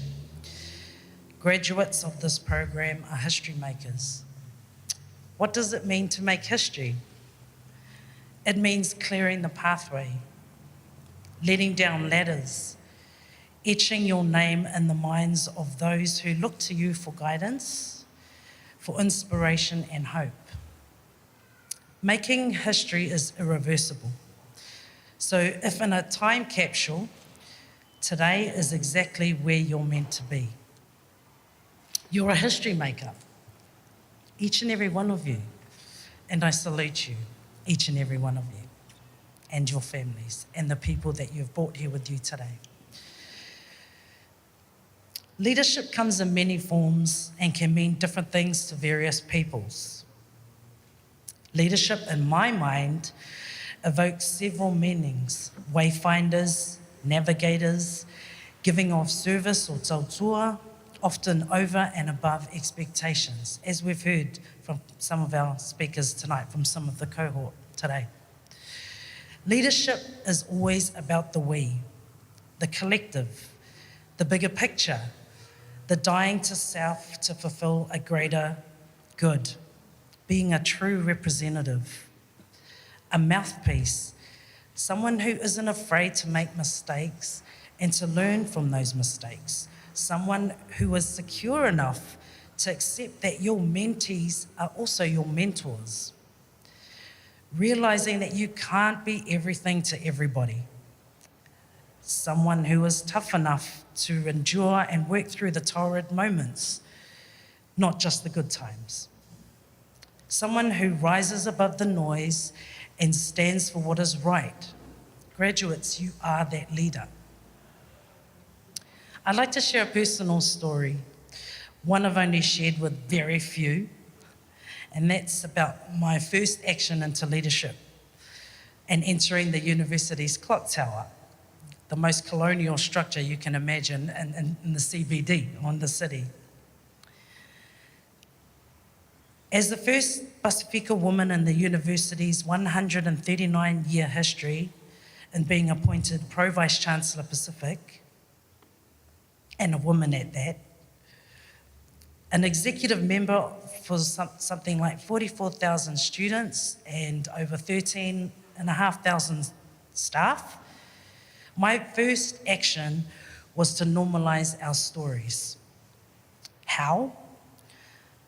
To receive a wālima for a start. And as much as I read their stories and played by their rules to get through a Western education system that they constructed, so too was it my mission to remind them all, or at least make it visibly known, and of course a reminder for myself, that I have not assumed this role alone. That it has not only been about a village, but generations before me that have stood alongside me, in front of me, behind me, to get me to this place and point in time. Visibility matters. Our narratives matter. And from that standpoint, I haven't looked back. Because if you don't position yourself, others will. Again, I say, if you don't position yourself, others will. Often as a leader, you face some challenges, some more awkward than others. Sometimes you come across disheartening moments. And there are also those days where you question it all and ask yourself, what's the point? Am I even making a difference? Is this worth the stress? The answer is yes. Those are the defining moments that test you, that mold you. It's in those moments it takes a special type of person to shake it off, to reset and to once again visualize or manifest your purpose. We occupy spaces for a short time. What you do in that time counts, so continue to grind in the time you have. We're all leaders in our own right. There's no denying that. But remember to check in. And by that I mean being vigilant of whose standards and by what framing are we considered leaders. That's tricky when you're Pasifika in the mainstream. There are multiple spaces and personas that you find yourself paddling through and taking on. I consider that this constant negotiation can be burdensome at times. No one wants to stuff up, but that is what keeps you grounded and on your toes, and it tests whether you want to be there or not. I've always been a firm believer that when you feel you're being too comfortable, then perhaps it's time to move on. Someone with that fire in their belly can take the reins and take whatever you've established to a newer level. There's much benefit in this. I'm also a believer in the ways we should use our Indigenous and Pasifika ways of knowing, doing, and being. That is our superpower.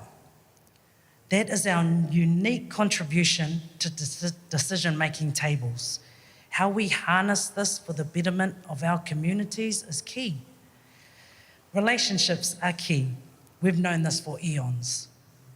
But sometimes one has to overstep the va to transform mindsets, attitudes, and beliefs. Doing so respectfully is also key.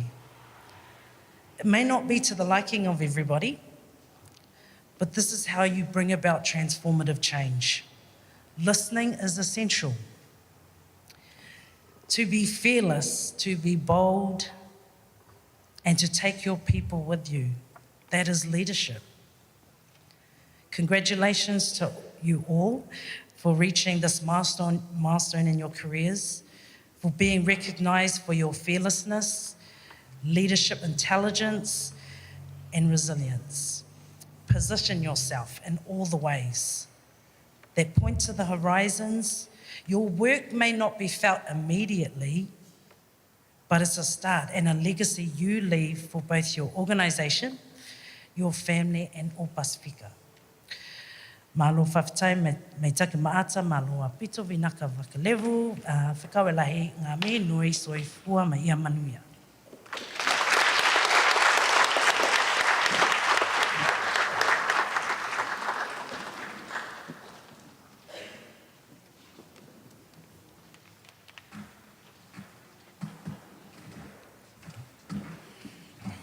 Thank you so much for that, Dr. Jemima, Professor Jemima. Thank you so much for those inspirational words around making sure that if we don't place ourselves into positions that we want to be in, then others will do it for us. I think one thing that reached out to me or resonated with me a lot was around the conversation around overstepping the va. Sometimes you have to overstep the va. And as people of the Pasifika, managing, nurturing, and looking after that va is something that we continuously do every day to make sure that those relationships are healthy and thriving. So thank you for sharing that with us. Just as a gift for your time, we got a gift here for you.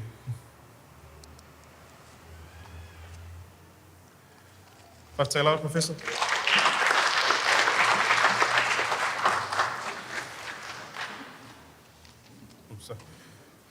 Awesome. So please bear with us, team. We have our final group now. So our final group of speakers is called Matari'i. So a bit of background on Matari'i. So Matari'i for Pasifika, much like Māori, signifies the renewal and regeneration of things. So this was pivotal for our Pasifika ancestors who lived off the land and the sea. Matari'i was known as the start of the abundance season. So it is, for a lot of our ancestors, marked the coming of the new year. So the four speakers from Matari'i is Susan Sakai, Tammy Fa'atilotilo, Rita Foese, and Albert Rasmussen. So to start us off is Susan Sakai.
Hi team, as James said, we're the last crew, Matari.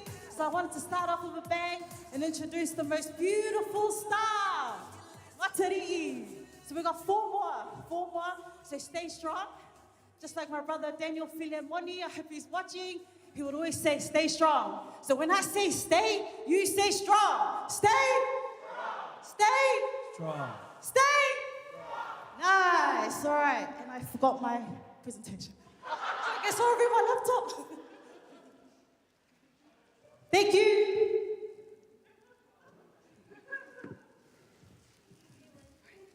Sorry, I got too excited. All right, let me just log in. Okay.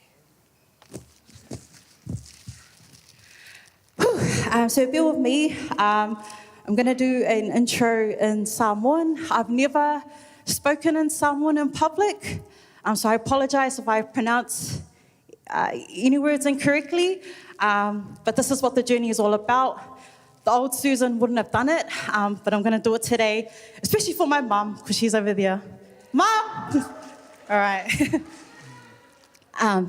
E mo na si le vinga, ma le whawhetai I lo tātou tama I le langi, o mawhai o na tātou whatasi mei, I le nei aso matingo whie. A talofo lawa, o lo ingoa o Susan a Inga Sakai. O te malanga mai I le taulanga Pitosili, ngā mālulu, mamatangi o Poliroa, Wellingtonge. Yeah! Poliroa! O mātua, o Lotoma, o Fio Sakai. O Lotina, o Sina Vaenga Sakai. O te whawhetei mo le awa noa o Moa, o te whai ei se tōtalanga pōpū mo le nei aso, whawhetei lava. Is that all right? Talofa lava e warm Pacific greetings. My name is Susan Ainga Sakai. I'm a proud Samoan. I hail from the cold and windy city of Wellington, but I live in Parirua, which is like a mini 685. My parents, my dad is Phil Sakai, and my mother is Sina Vaenga Sakai. I'm very grateful to be here and for this opportunity to give you all a talanoa about my Avea journey. My take on Avea journey is self-discovery. Sorry, before I go ahead, I just kind of want to give a disclaimer or a heads up to everyone. When I'm about to cry or get emotional, I've adopted this weird thing that Daria Ale did. If our cohort knows, when she starts to cry, she does this weird thing and she's like, ah! And when I had to present my first introduction on the first module, I found myself getting emotional and organically, naturally, I did what she did and I was just like, ah! And I was like, I'm so sorry, I'm just copying what Daria did, but it helps. So I get you, Daria. All right. My journey, I'll start from the very beginning before Avea. To be really honest with everyone, I didn't want to do it. I know, wow. I really didn't want to do it because at the time when the whole process was going to apply, I was actually battling some, I was in a dark space. So I was going through a lot of mental battles with myself. Sorry. It's emotional for me right now because this is the first time that I'm about to talk about mental well-being in front of my mum.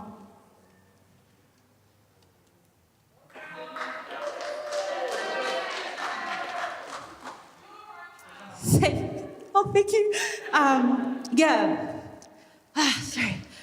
So I was battling some internal struggles, and the thought of taking on Avea was, I didn't want it. I was like, I don't need stress. I don't need extra stress that I'm already going through. I remember applying And then we went through this COVID phase, so there was this massive pause. So I was like, oh, sweet, they might forget about me. So months later, I got that email with my manager included, and it said, congratulations, Susan Sakai. You've made it into cohort 3. Please confirm your availability.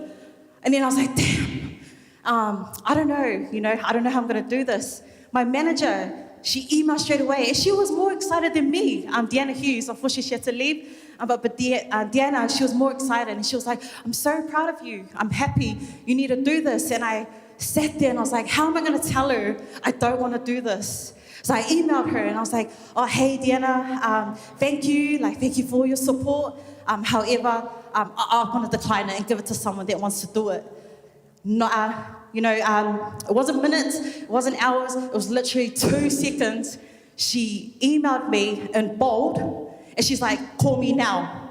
So you know what that means, eh? Call me now, you know it's about to go down. So I'm like, damn it. So I called her, and I was like, hey. And she was like, nah, you're making a big mistake. You need to do this. Again, I still didn't want to do it, and I said, I'll do it, because I'll do it for you in my head. I was like, oh, just do it, just shut her up, I'll do it, whatever. So fast forward, I still had those feelings, those heavy feelings with me, because I knew at some point I had to share it. I had to share with the team, and I'm not good with vulnerability. But I'm very grateful for this family that I've adopted, and they all made me feel safe, warm and welcoming. So day 1 was probably the module that resonated with me the most, because it was about identity, and that's where I was struggling with self-discovery. With the module 1, there was pre-work, and one of them stuck with me, and it was to write a letter to your future self. Write a letter to your future self. I couldn't write it. I sat there for hours, and then weeks went by, and then Daria was sending emails like, hurry up, Susan, you're the last one, we haven't got your letter. And I keep making up excuses because I just didn't know who I was. I was like, I don't know what to write. I'm so lost. And to be honest, I'm just gonna expose myself to my team. I was very late in giving the letter. It was probably mid-year, right, Daria? Mid-year, and we're on to module 3, and I finally just given my letter.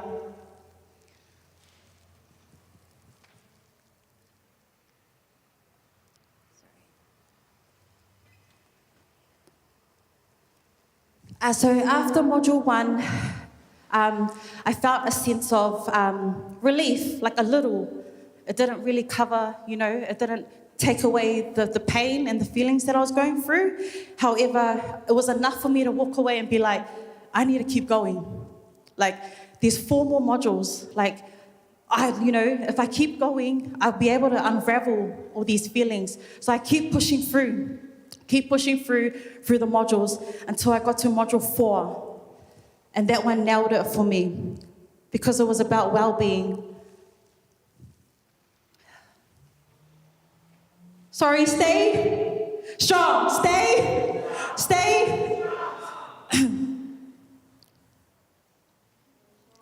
Thank you. Yes, so it was module 4, and what I took out of it was that your trauma, your stresses, your struggles, all those internal battles that you are facing don't determine your future. It doesn't mean it is what it is, that saying that we always say.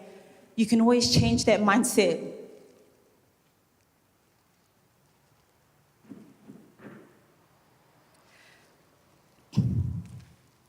So from here, I guess what's next for me as I continue to work.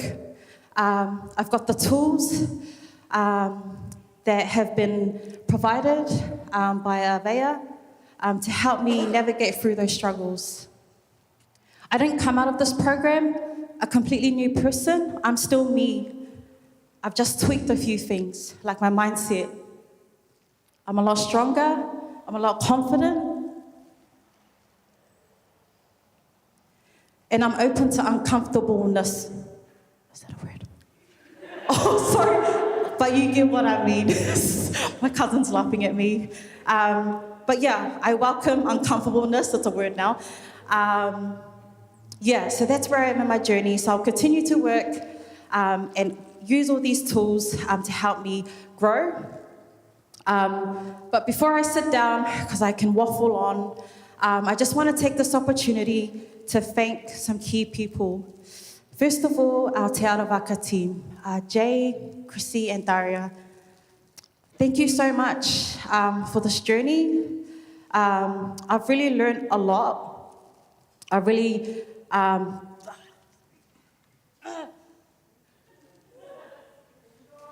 if it wasn't for your guys' support, you know, I wouldn't be here. I wouldn't be here. I appreciate the mahi that you guys do behind the scenes. I know you're not really at the front, but that is just important as being in the front. I also want to acknowledge the people that were previous here, Fiona, Daniel, and Lynette and Orfeina. I'm grateful for them for starting it because we wouldn't be here today. I'd like to thank my TSS family, Deanna Hughes, Antonia Aloy, and Julie Osborne for always supporting our Pasifika mahi, for always pushing us to do the stuff and to be bold and brave and to bring ourselves into a space that's unfamiliar to myself. Thank you to Susan Potor, if she's listening. Doing it again. For those that know Susan Potor, she was actually my team leader when I started off in SDNO. And I was at the Wellington counter for a very long time, and I guess I was quite stuck because I just had no direction, and I just turned up to work to hang out with my mates. Sorry, Mom, just exposed myself. And when Susan took over the team leader at Counter, she actually pushed me out. And if it wasn't for her, I also believe I wouldn't be here today as well. So thank you, Susan Potor. Thank you, Sulu, Tulay, and thank you to my sister Fly for all your support and everything that I do. Thank you to all my friends and family, my mum and my two aunties who have made the journey here to be here. Thank you so much. I love you guys. Thank you to my cousins at the back. Auntie Lilia, I can see you. Thank you. And lastly, to my cohort 3 family, thank you guys. It's been an amazing journey. Thank you for allowing me to be me and not being judgmental. I appreciate the love. And I just want to wish you guys all the very best in your next, whatever you guys get up to next. Just know that I'll always be around. And yeah, that's me. Whapatei tele lava.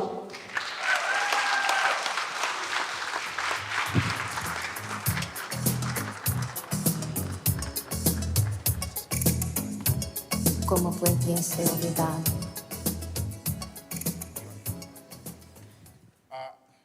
Our second speaker for Matari'i is Temi Fa'atilotilu.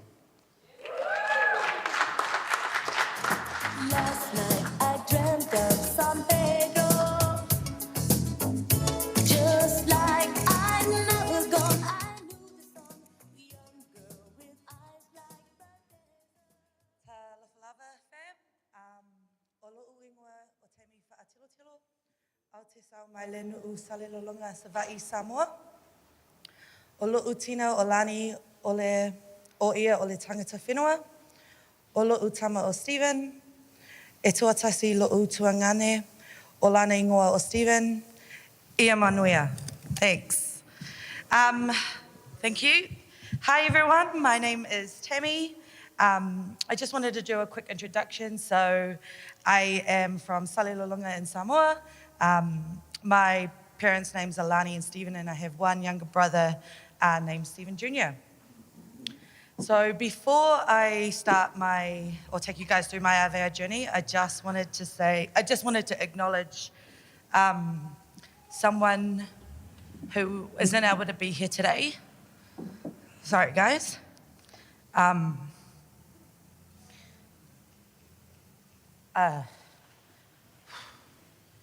Sorry. I recently lost my cousin, my sister, my best friend who would have been here today if she could have. But she's in the hearts of everyone that loved her. So she is here today with us, or with me, and I know that she'd be proud. And, okay, thank you. When I reflect on my journey over the last 6 months, I feel really proud, I feel connected, and I feel very tired. I think about like how quickly the time has passed, and how busy we've all been, but we all stayed committed to the program and to each other, so all of our cohort. I do have to admit that it is a little bit bittersweet, just being here, missing my family. My granddad also, who recently moved back to Australia. But I am excited and I'm glad that I made it to the end of our journey. So just wanted to give you a small glimpse into kind of who I was before I started this program. A big obstacle for me has always been myself. So I always say that I am my own worst critic or my worst enemy. And I read a quote when I was going through this journey that said, "You're suffering from self-doubt while others are intimidated by your full potential." And that just really stuck with me, because I know that I can be hard on myself and always talk myself out of things, but I know that I am capable of so much more than what I've limited myself to. Something else that I struggled with was just fear and letting it overwhelm me. In the past, it's stopped me from taking new opportunities, from expressing my opinions, and going for what I really want. But I'm genuinely happy to say that I have faced many fears during this program, and overcome them, both professionally and personally. And that started with my decision to apply for Avea. So I remember when I decided, oh, yeah, that looks cool, I want to do that. And that was at the graduation for the last cohort. But it took me a good maybe 6-something months to actually apply. And I remember just feeling scared, just scared to take that first step and get out of my own head. I remember feeling like I might not, or I wasn't Pacific enough to do a Pacific leadership course. And that I wasn't going to be able to relate to the people that are members, and that I was going to look silly, doing a course like this. But at the beginning of our program, we all wrote a letter to ourselves, which you guys already know. And it was about what we wanted to achieve in this program. And reflecting now, I do feel like just a different person. Still a long way to go, but yeah, like I just can't believe how much I have grown in such a small amount of time.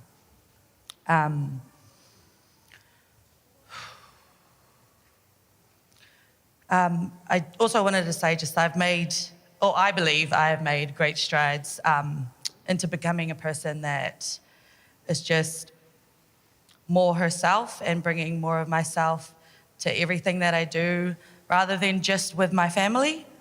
Something else I wanted to share was my why, so why I actually chose to do this program. I had 4 reasons why that kind of drove me to this.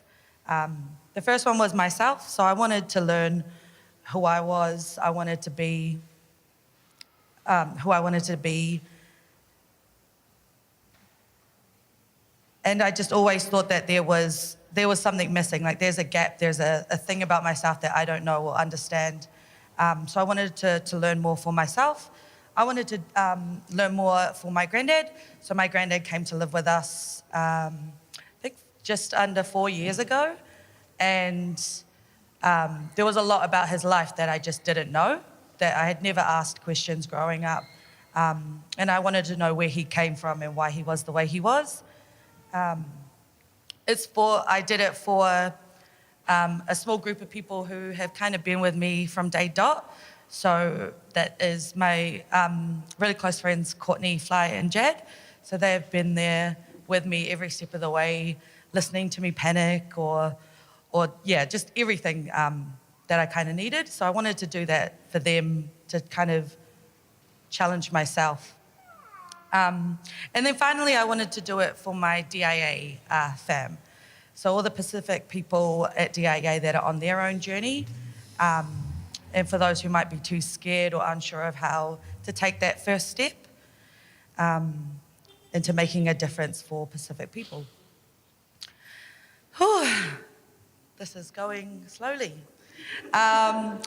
Leading up to today, I was quite nervous. So it's been a very busy time the last couple of months. And there's a lot of work that goes into even just presenting here or speaking. But someone really dear to me shared some words of encouragement that I just didn't expect at, I guess, a time where I really needed to hear it, because I was panicking about not really being prepared enough. And he just said, you know what, Tammy, this is your moment. And that just kind of brought me back to why I'm doing this. Like, there are no expectations on what I have to do or have to present here or speak about. It is my own journey. And all of my cohort have said this as well. So that was kind of the push that I needed to just overcome the scared and the panic and all of that sort of stuff. Whew. So we were asked to talk about kind of what module resonated with us the most. And for me, it definitely was, it was tied between two, but for me, it was the first module about identity. So like I said before, I've always felt like there was a gap or something missing. And I think, yeah, a huge part of that was the fact that I didn't know my family history and kind of where we grew up or what we did. It's like I kind of had one foot in and one foot out of like the Samoan culture all my life, because I didn't grow up kind of around that environment, but there were definitely aspects of it there. I just didn't recognize it or just didn't know what it meant. So I have already started my own personal journey before Ava, and I'm proud of what I've learnt and experienced so far. But digging deeper into my family and hearing the stories from my aunties and my granddad about their life in Samoa and their families just made me feel more myself and closer to all of them and my roots. Something that also surprised me about that module was my cohort. So it really surprised me about how open and kind of vulnerable I was with everyone, as well as them back to me, actually. I opened up and shared things that I had never shared before, and was able to trust them kind of straight away and share all the happy, sad memories and emotions that make every one of us who we are. It has been a hard couple of months, but I am happier with myself. I'm living or trying to live life to the fullest by making sure that I spend time with the people that I love and my family and those who mean most to me. But I'm also taking risks and stepping up and not letting fear or doubt overwhelm me and stop me from doing what I want to do. I also just wanted to quick mention, I did also love Module 2, which was about like your outer confidence and your inner strength. That was a huge, huge benefit for me, just in building my own confidence and kind of changing the way that I think about things in my brain and like how I react to stuff, I guess. The other program has impacted my journey. It's given me a new found sense of my identity and belonging. It's given me more confidence in myself. I have become a better public speaker because I could not ever imagine doing this 6 months ago. I've definitely overcome the fear of unknown, so it's still there, but it's not this overwhelming, crippling fear that terrifies me anymore. And I just feel like I found my voice a bit more. So what's next? Just keep on doing what I'm doing and just staying in touch with my new fam, who I love, and just seeing, what comes next for me at DIA. Just before I say goodbye, I wanted to say a quick few thank yous to my manager, Jill Palmer, who I think might be watching online. She supported me from day dot and encouraged me and been my hype girl. I wanted to thank my cohort, who I couldn't have done this without, who have just made me feel so comfortable and at peace with everything. Obviously, my family and friends, who are my lifeline. Everything I do for my family and my friends that are my family. And then last but not least, our beautiful TAV team, who this wouldn't be possible without. Thank you.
Thanks for being with us, everyone. Our third speaker for Matari is Rita Foaesi.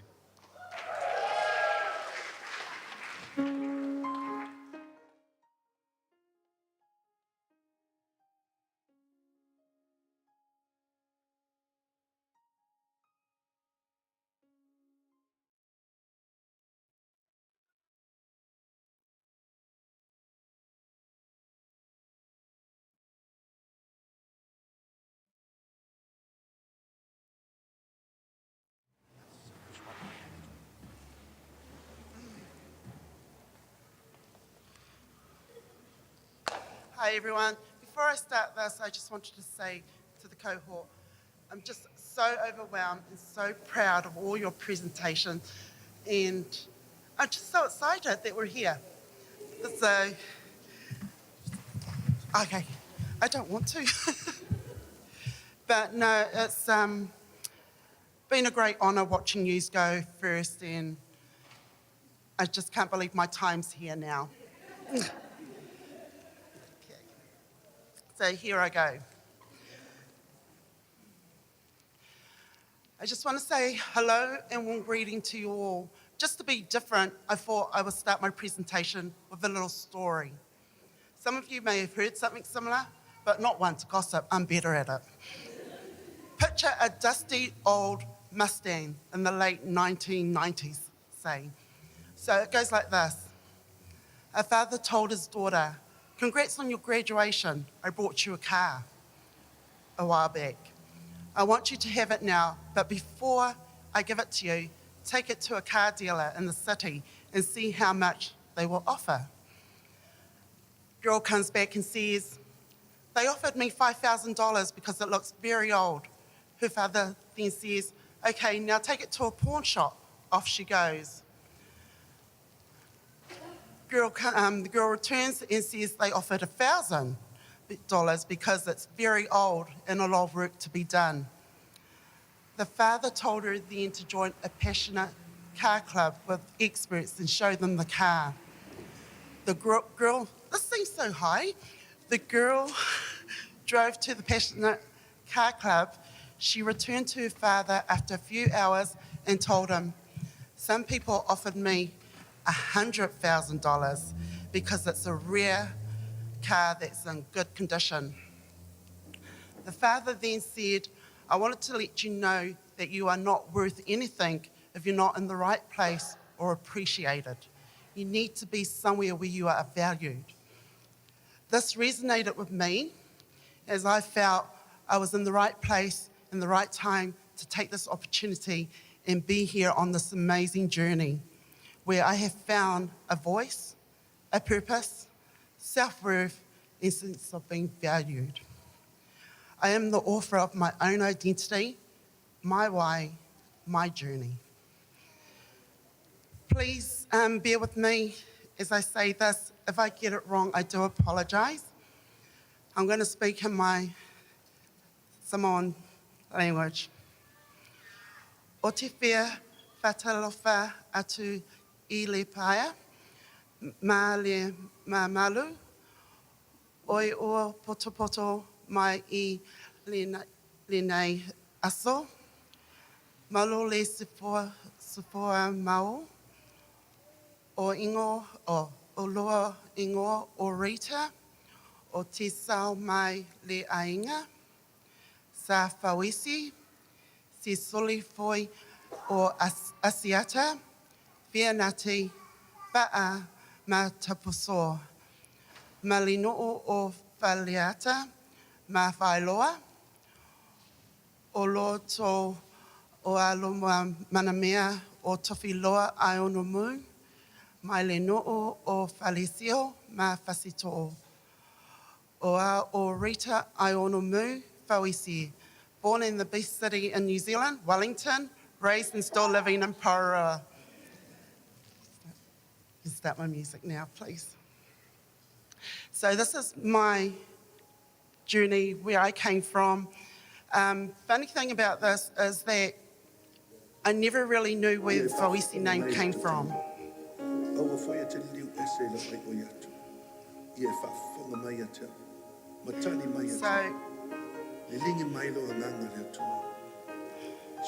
my great-grandparents, grandfather's side, Father Asiata Toso, chief and family name Asiata, from Satapa Paitea, Sabai.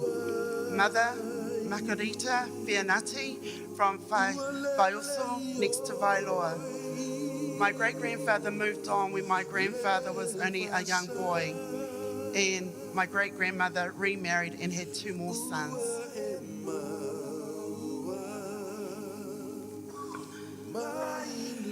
My grandparents in Samoa on my dad's side, Fawisi. Grandfather is Ia Amaleava Fawisi, birth name Fawisi Asiata Toso. Title name Amaleava. Grandmother Faluti Tua Va'a, Father Tuia Va, from Vailo Valiata and Lotofanga Safata, Mother Faluti Tapsoa, from Safotu Savai. Their children, Pila, who was my dad, Peter, Elia, Isaac, Lesale, Joseph, Fawisi, and the youngest being Katerina Amusa Ni Fawisi. And the magic number for our family is 7, because there were 7 in my dad's family. My parents, Pila Eleniko Fawisi, Navatasi is his chief name, and Nina Sao Pepe Fawisi Ni Yendo.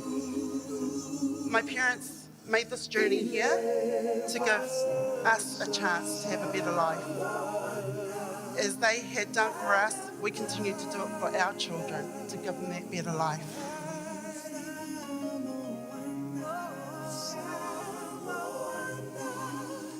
These are my mum parents, Yendel's and sibling, Yendel. Father Peter Lewis Yendel married Nancy Ida Yendel, nee Churchwood, and her siblings, Torino, Tom, George, Rita, Clary, and Alan. Again, 7. Now these beautiful ladies, my siblings, I make the 7, but actually I'm in the middle child. So I had the oldest, Nancy, Mary, Dorino, Virginia, Cecilia, Margaret. These ladies, when you have a bunch of sisters, you grow with them. It starts off with fighting, but then the older you get, we all become wiser. They keep this bond of love and family together, and I'm just surrounded with support there.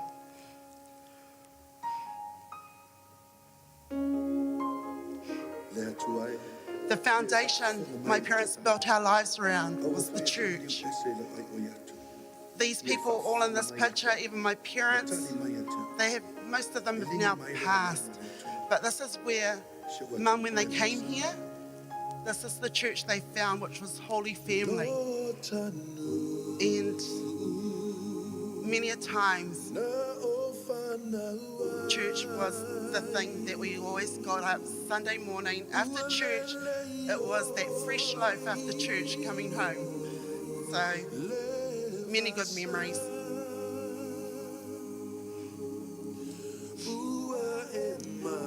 This is my husband and parents, named after his father, Tofiloa Aionumu, from Whasiato'o Upolo, married Lea Lofi Aiono Ni Painga, from Whalesia Upolo. My husband has been my rock. He's always been there. Good or bad, he's always supported me. And I gain strength from him. He's my love, my soulmate.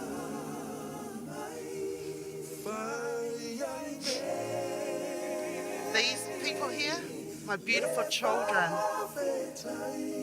I've got Nina, who is the oldest, our girl. She too is a player for Toa and Manisamoa. Manisina, sorry, not Manisamoa. Whoa. So Cyrus is the oldest boy, then I got Nathaniel, and then Caleb, our baby. I still treat them like they're still young, but they're all adults now, and they too are following their paths in their lives. And I hope that I've guided them enough to actually make those choices.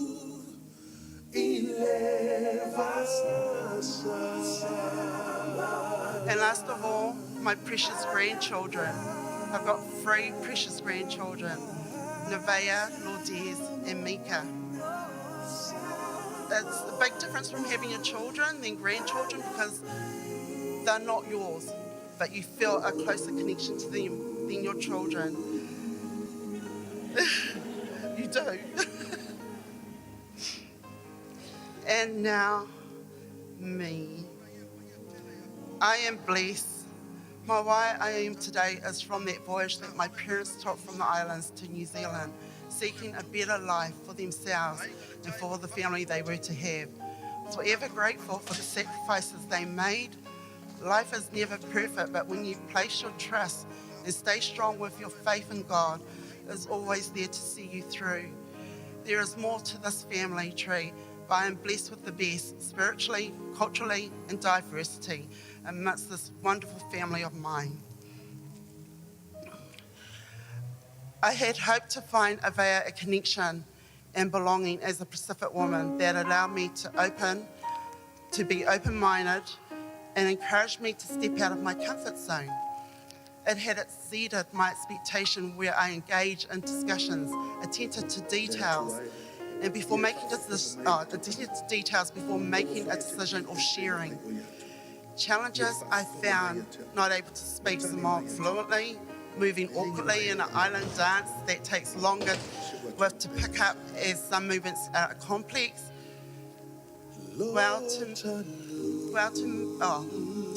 Going through modules within a current busy time within work, family, or life in general.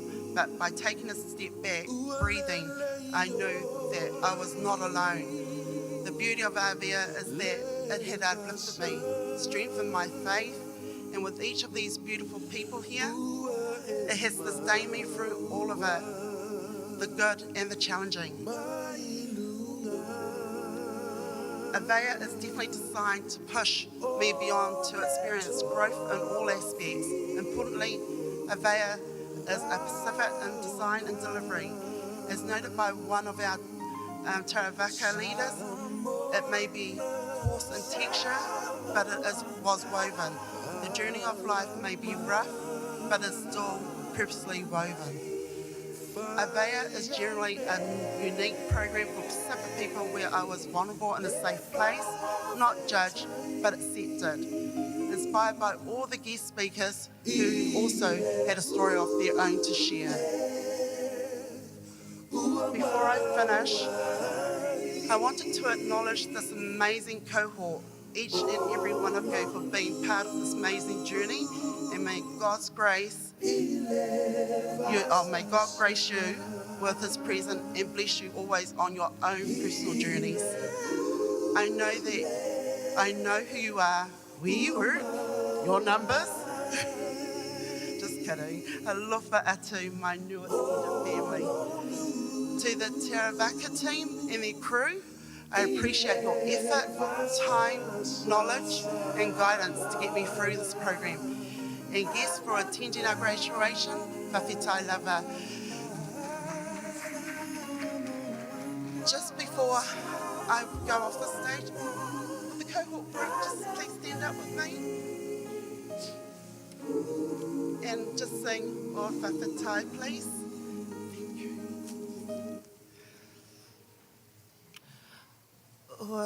Oh, I haven't got a good voice. Oh, whawhitai, oh, whawhitai, oh, mai matai vai. Oh, tasi lava oi, oh, tasi lava oi, ilo whawhitai moi. Thank you.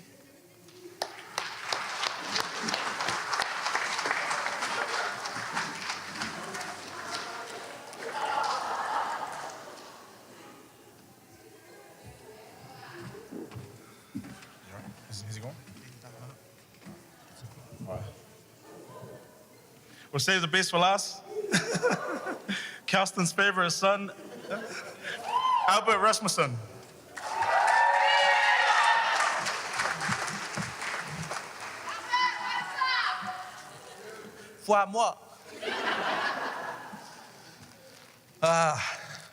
Man, I've honestly been waiting all day. I don't know why I agreed to go last. But it's all good. I'll finish off with one more icebreaker. So hands up for heads. We're done with the icebreakers, I'm pretty sure. So I'll just get straight into it. Firstly, I just want to acknowledge your patience and for staying awake from the last 12 presentations. Pat yourselves on the back if you can reach it. Great. Sweet. He aona whaasangi mwha pēl vi inga I tātou tapau I langi. Ono lona alofa whasoifua leo wa tātou haulia mai ele nei aso matangofia malmanuia. Whapena foi on tātou whailoa I lumonu, a leo tuonu. Au te whātalo whātu i pa ia malo leo fia, susunga i whawhea ngainga mautou whaletua, tupu mai e lea tunu, ta māma tina matatua ai meise o a inga mawau whangpotopoto nei fo yaso. O tau Sam whai ngāo lea leo o yeisa o leo, a wai le ngawhatau li mai nei sa whamtalanga. Malo filongia fo i tātou mawhatanga, tā alofa lava, ma alora soifua mau malangia ma. Ia, peon tau sila fia fo i tala noa ua umatu. Ia o lea whao ngana wha Britania, ia o la whao ngana wha Saina. E alanga, ma naia pele ai. For our non-Samoan speaking family, translation of what I just said, hello. I firstly would like to thank God for His grace and guidance upon us all. I acknowledge your tua'a, your tupuna, your ancestors, and those who have come before us, and the connection that we share. Yeah, did you feel the connection there, Pele? Eh? What an honor it is to be given this opportunity to present last. Everyone was fighting to go first, but I said, you know what? Let me finish us off with a bang. Like they say, save the best for last, so here I am. No presentation, but I present myself. Now, before I start, like Susan covered, one of the greatest tools that I got from this was from day one, and that was from Daria. Susan did it she did it all right, but the real way that Daria does it when she's about to cry is like this. So if you see me do the, it's nothing else but I want to cry. So where do I start? Aveia, this beast, this mountain of a journey, and how it took 5 months to climb. But as you have all witnessed here today, how beautiful the view is at the top of that mountain. Over the past 5 months, we have laughed, we have cried, we have disagreed. But overall, and most importantly, we have grown. The first day and module 1 was by far the module that stood out to me the most, and the one that has had the greatest impact on my journey through leadership to today. From the very start, before the launch of this Aveia cohort, I was challenged by being given the role of a whai kōrero for Aokilangi, which required me to learn a speech in Te Reo Māori. And if you know me, or if you don't, you would have known by now, my confidence levels is neck level. But when I was given that opportunity, my head was nodding, but deep inside I was like, So day 1 was a roller coaster of emotions. Segregation was real and was present through the morning as everyone stuck to those from their respected sites. As the day progressed and we were put through different activities and group exercises, we slowly started to learn about each other's reasons for being there. It was evident that regardless of age, religious beliefs, cultural upbringing, and where everyone was currently within their career paths, we were all here for very similar reasons. By dinner time, the best time, our cohort was slowly becoming comfortable to mix and mingle and talanoa about our journeys, leading up to where we were within Te Taritai Whenua, the department. Module 1 taught me to let go of thoughts and opinions that may be holding me back from being me and bringing my whole self, my true self, to the department, and that is the Samoan me. I learned how important our connections are to us as Pasifika and how we very easily push aside our discomfort to accommodate others. We tend to build walls around us which creates a barrier from us achieving our full potential and being our greatest self. The first module shone a light on the unique skills we have as Pasifika and things that come to us naturally that we don't even realize holds value in the Western world. Respect, hard work, determination, and resilience. We have been challenged to think bigger, to think beyond the horizon. We have been pushed to relive moments from our past, some good, some we wish we could forget.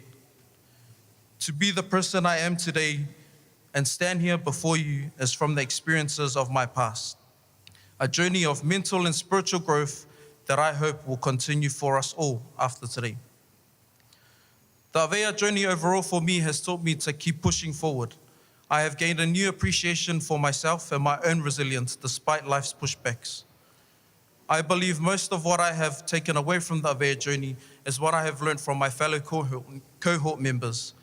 You are all unique individuals, and you have all taught me something along the way, from being that little bit more understanding to being a little bit more trusting.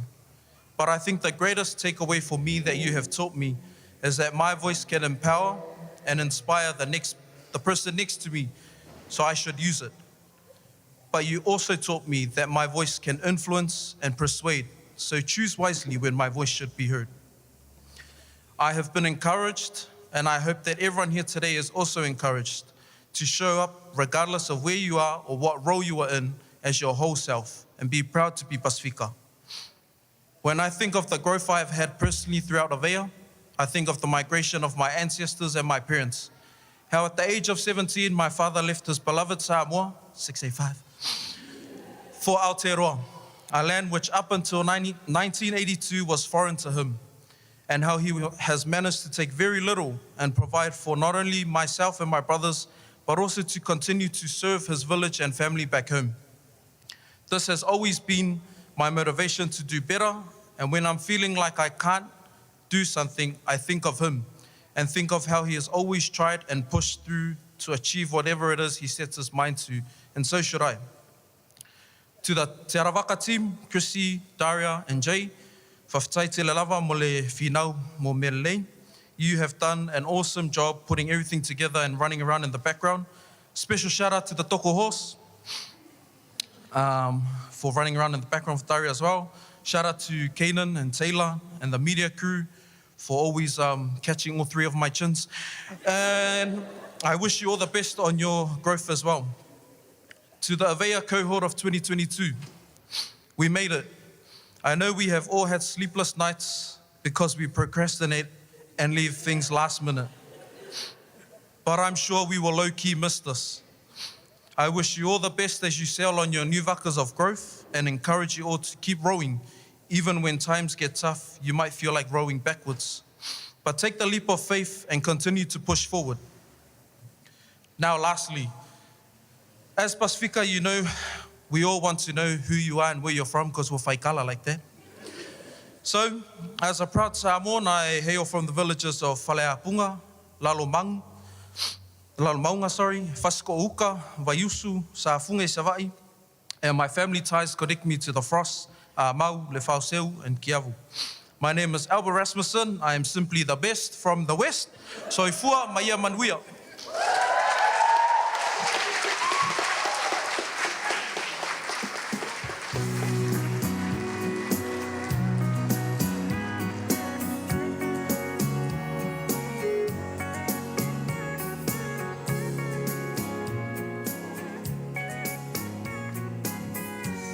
Let's give them a big round of applause. You did it, you made it.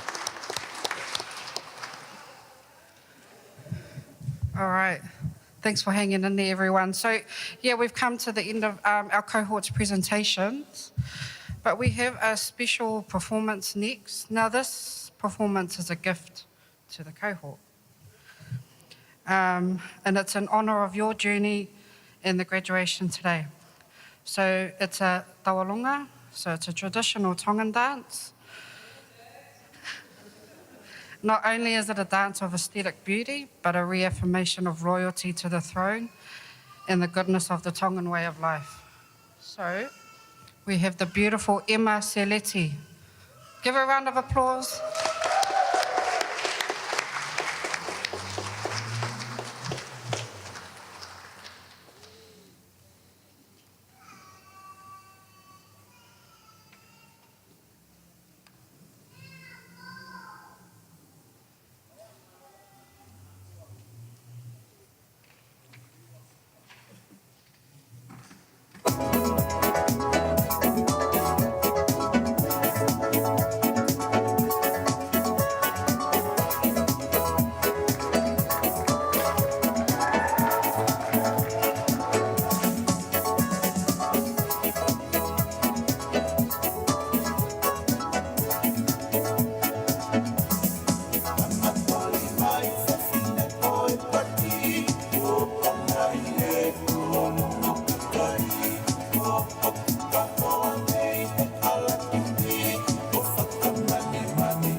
What a performance, right? We'll leave it there. So you've all heard from the cohort now, but I would like to invite one of the driving forces behind the Avea program. So can we please put your hands together for Chrissy Chan C.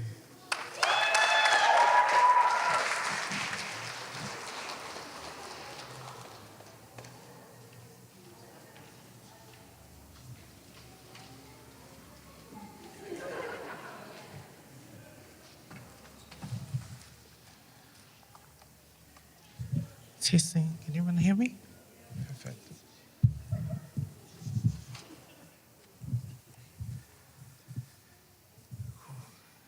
How's everyone doing? Great? Everyone looks hungry. Almost there, guys, almost there.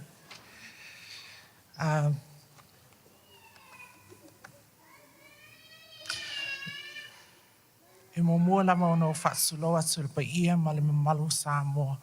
O potu mai so se tū le ne mautsa. Le pa ia inga no maala la whanga, ai mai se mamalu o le au o si taulanga. I so se whai taulanga, ua ma whai ona au ai mai, e le ne aso matungo fia, sorry. O whai le atua mo le ne wha moe moe. O tau pa ia mau tau sa, o lea o lea fia lea. A wao sa moa o na tofi. O pa ia mau mamalu, e mai lava i le vavau se o i le wha vavau. A ia avea ia loo leo whasau waa. Ma tau te whatsalo whatu ma, wala au atu a whiwhiu mai tātou te patipatina ma whawhetai lea tua. O na le nei wha moe moe ua tau nuu, i lona anga lofa, ma lona anga lelei. O le nei tū la, e fia watu ai se matu whamatalanga i winga e le nei wha moe moe. O na lo filongia le maota nei, o te wha malu watu ai, o le a momoli atu se matutala, i le angangana wha peotania. Ma lau awatele lava. All glory to God for blessings for today, and that we are all here to be able to be in person or virtually. I would like to acknowledge Laususunga Whawhengainga, Reverend Michael Collins, for his blessing and leadership and uplift of us all in prayer today. I would like to acknowledge Mana Whenua, the kaitiaki of our whenua, on which this maota is built on, Tai Nui. I would like to acknowledge our senior leaders from Te Tari, who are present, including my own manager, Tiff, and Maria, our DCE, and those leaders who are also present who have travelled from afar to support their cohort members. I would like to again acknowledge the presence of our many government agencies and community partnerships who continue to advocate through their work for our Māori and Pasifika people and communities. I would like to also acknowledge the family and friends of our Avea Cohort 3, who are here to bear witness and testimony to the journey of our Avea cohort. You are their reason, you are their why, and you are their purpose. And lastly, I'd like to acknowledge my own parents who are also present. My mum always asks, what do I do? This is what I do. So hopefully you've figured it out now, Mum. O le ala i le pule o le sautua. A very famous Samoan alanga upu or proverb. The pathway to leadership is through service. This year's cohort was the third for the Avea program, but the first ever to be facilitated and based in Auckland. The program is a platform of empowerment for participants to discover their own personal and career journey and to experience growth as part of that journey. As you have all heard from today's presentations, everyone's taken something away from that. The program uses the foundation of our faith in God, our Pacific values and Pacific identities as the lens for the content of the program. And over the 4 to 6 months, the 4 modules, it pushes and challenges participants to learn, to be proud, to acknowledge. For a lot of people, hearing Avea as a Pacific leadership and development program can be tricky in the word of leadership. And others say, well, I'm not on a career path of leadership. The view I want to share is that leadership, as Dr. Jemima has already stated in her talanoa, is that leadership means different things to different people. For many Pacific, within our context, within our environment, it is all-encompassing. It is seen within our own communities, Ainga Church, through tautua service, through whakaapa-apa, through whaaaloalo, respect. We show leadership in so many ways in all these areas. We just don't call it that sometimes. To Cohort 3 has been an amazing journey for the Te Arawaka team to learn and grow alongside with you in your journey as individuals and as a cohort. Each and every one of you has shown a willingness to grow beyond your comfort and ready for change. And learning that change is okay. Don't be scared of it. It depends on your mindset. It has been a pleasure and an honor for the Te Arawaka team to serve you all and hope that wherever you choose to navigate your waka and your next steps in your journey, that we have done justice in providing your waka with the resources and supplies that will sustain you during your malanga. To my team, the Te Arawaka Pacific team, Jay Baniani and Daria Ale, I am forever grateful and indebted to you for always putting your trust, faith, and belief in me. Sometimes my vision and crazy talk and thinking beyond the square can be concerning. I'll just look at my manager at this point. But you both continue to trust the direction of our journey. Jay, thank you for your amazing work in leading and facilitating the modules with our cohort, especially being put in the deep end and attending day 2 of module 1. Without much context, without much prep work, you push through. And I always appreciate your resilience and adaptability throughout the whole program and supporting our cohort this year. To Daria,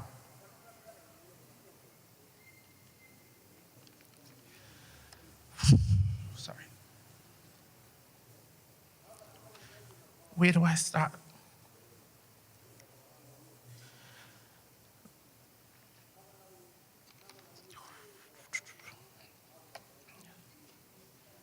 Thank you, Daria.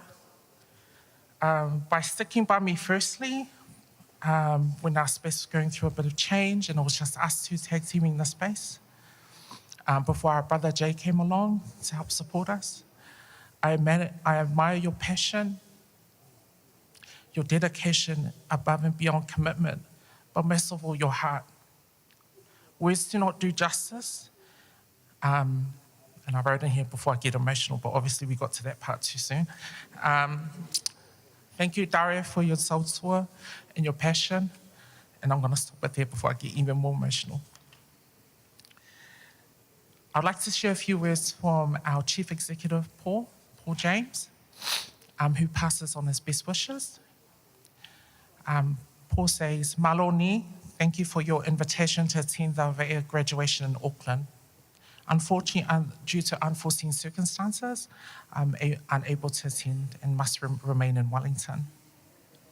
However, I would like to acknowledge this as a significant milestone, one which Te Tari Whenua has been proud to support. He would like to pass on his congratulations to the graduates, and he says, I know they will have got lots out of the experience. By completing Avea, they have strengthened their leadership skills, navigated by their Pasifika identity and the support of their peers. I look forward to continuing to support them on their leadership journey. Mā te atua koutou e manaki ana, Paul. Now that's over, I am going to introduce the cohort SIVA, or item, sorry.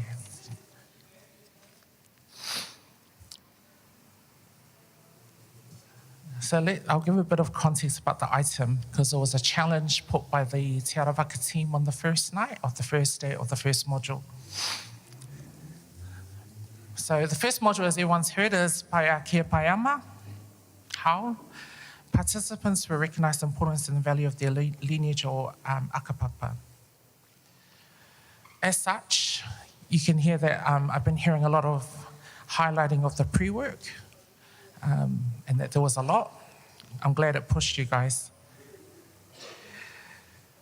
So one of the pre-work was each member was tasked to present on the first night at least one line or ngafa to the cohort or whakapapa. So you could go as far back as you wanted, but at least one, like whether it would be your maternal or your paternal side. The cohort were in for a surprise at the end of that day. One of our previous cohort members and graduate for cohort 2, Helen Lokini, who's at the back in the beautiful pink bulagasi, came in with her ainga to teach the cohort a siva. The cohort thought it was a fun activity, and so at the end of it, when Albert was mucking around with Matt in the room and not learning the siva, that it was a gift from Helen and that they had to learn it in order to perform it for graduation. The look on their faces was priceless, and everyone got real serious at about 10 o'clock at night trying to learn it. So that was back in July. We are now in November. So let's see the fruits of their labor.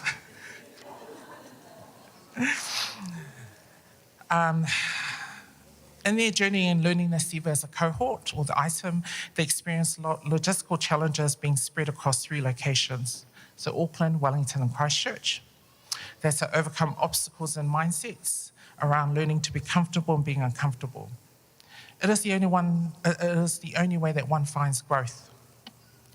Like our navigating ancestors who settled our Pacific Islands, like all of our families who took the brave step to migrate from their homelands, it's not easy, but I'm proud of you all for stepping up to the challenge. As Pacific, we adapt, change, and learn as we go, and so today, Avea Cohort 3 will present you their cohort item, which has been adapted to incorporate the experience of their journey of the cohort. So let's give everyone a hand while the cohort makes their way to the stage.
Okay, so I've got the privilege of announcing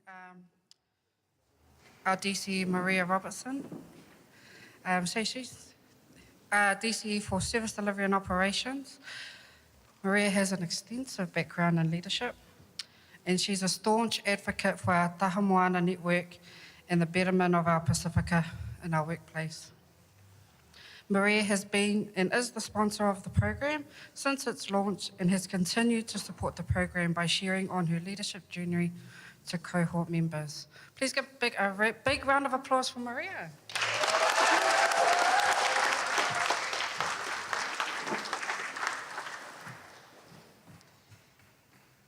Malole.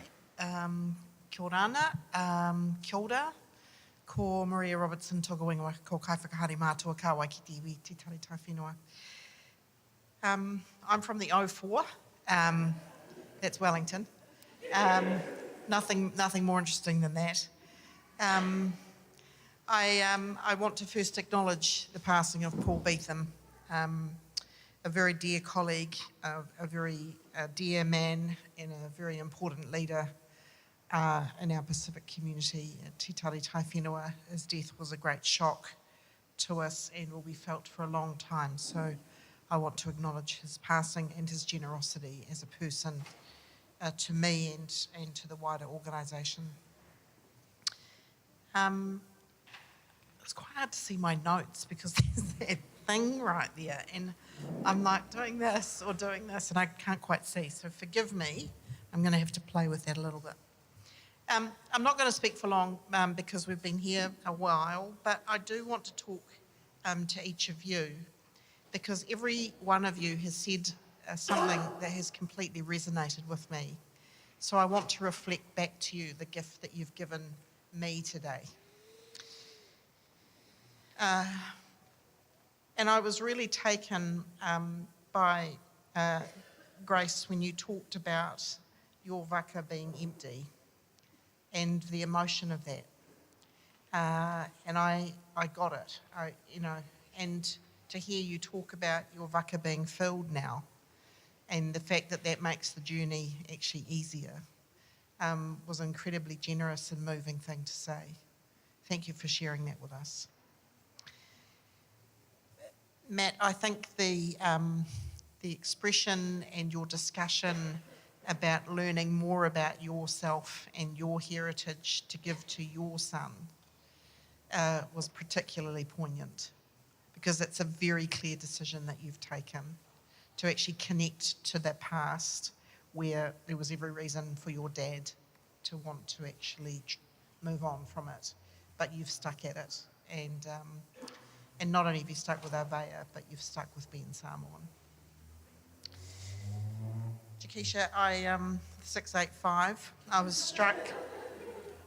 struck by your letter to your daughter, but I was particularly struck by the decision you've taken in terms of your study in Samoa. And all I can say is big ups to you as a mum. As a wahine toa, I think what you're showing is an incredible fortitude, and I completely admire you for that. Jacqueline, growth.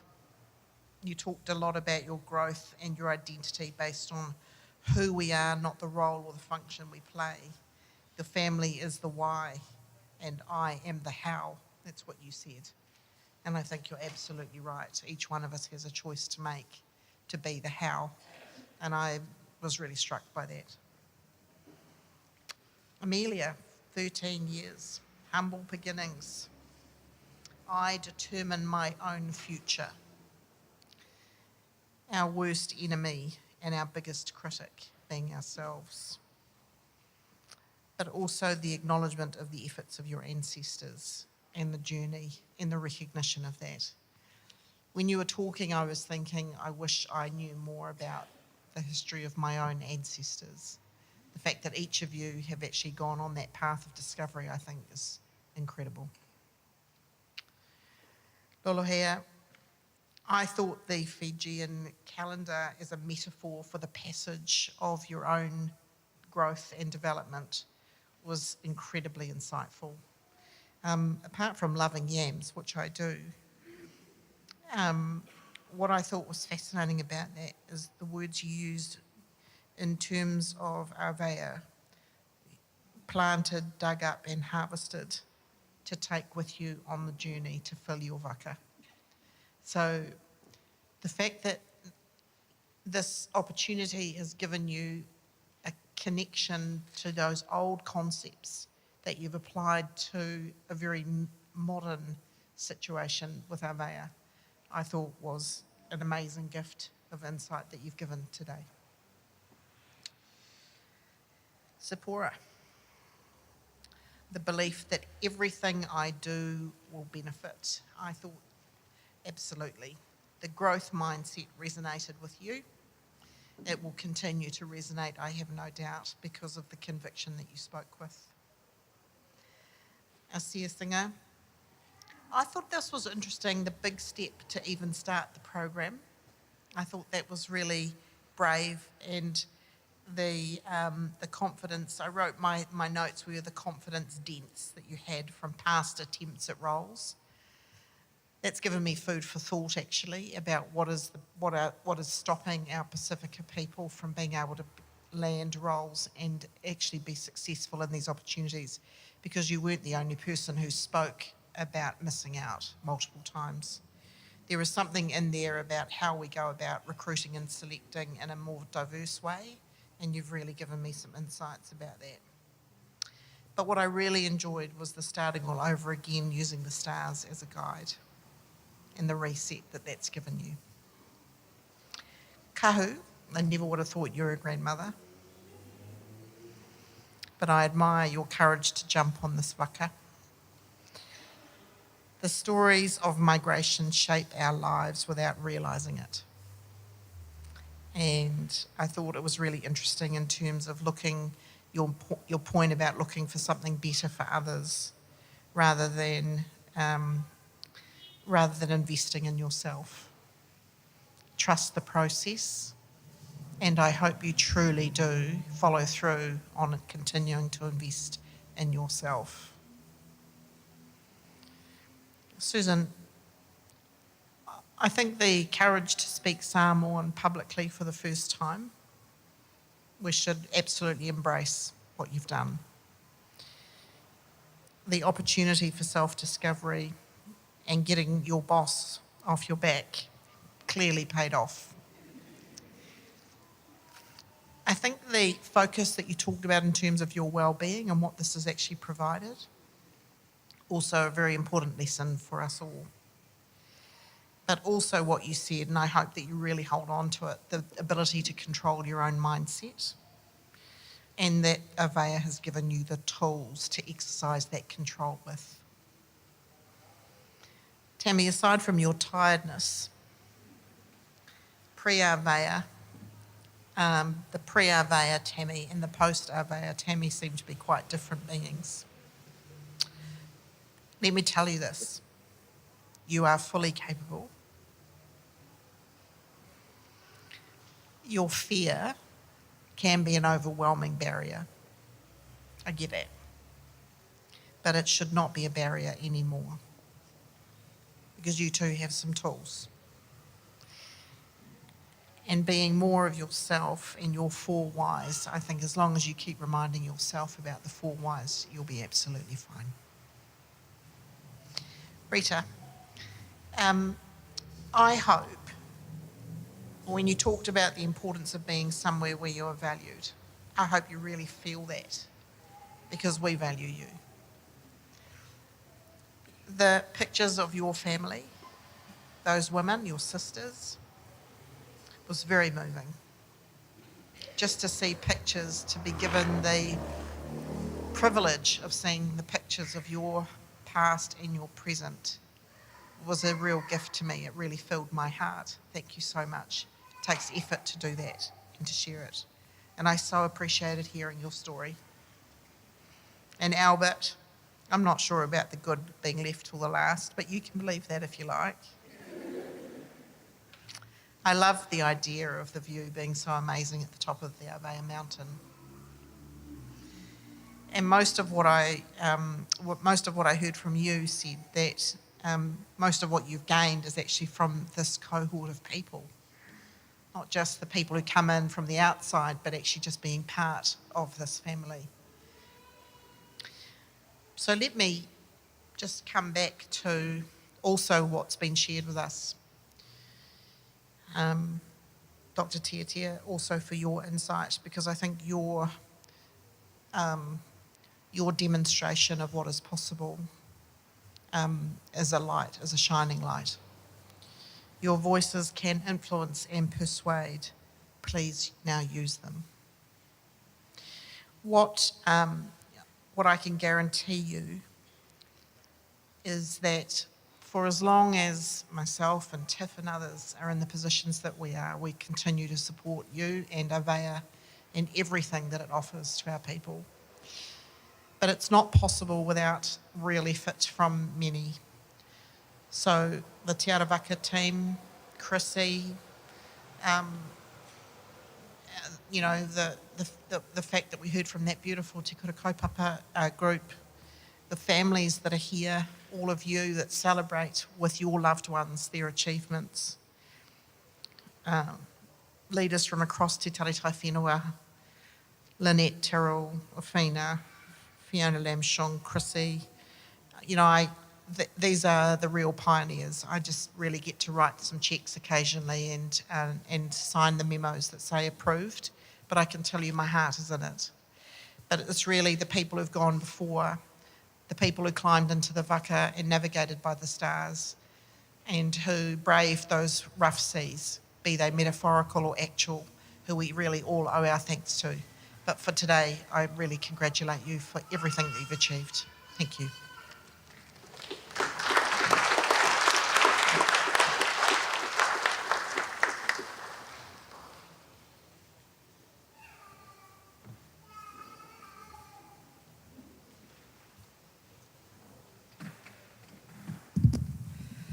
Can I please invite James and Jay to the stage alongside Tiff and Maria to present our cohort certificates and awards. Come on. You guys go down this.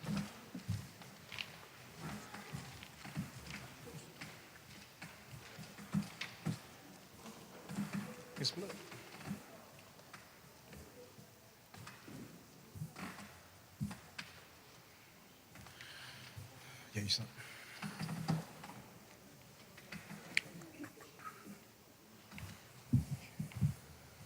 Good afternoon, everyone.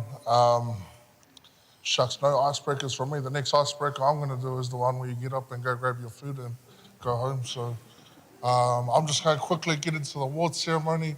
There's no really house rules on this one. It's an open floor. So if you got your ula loles or your $20 bills and all of that stuff, feel free to, when you hear your family member get caught up, come up to the stage, afi them, show your love. And maybe show some love to my brother James too, with a $20 note or something, just for his trip back to Wellington tonight. But yeah, if you guys are all ready. Thanks, Sean. It's a lot of small people on stage today. Yeah, thanks, James. Yeah, so without further ado, I'm just gonna call the recipients up one by one. If you could just come along the stage. Maria, Tiffany over there. Hugs and kisses and all of that stuff, that good stuff. So, yeah, I'm our first graduate for 2022, Grace Tonu.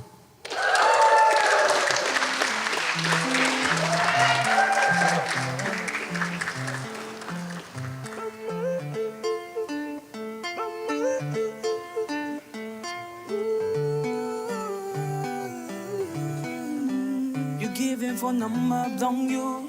Beside you to guess on me. Above you to guess on me. Oh darling.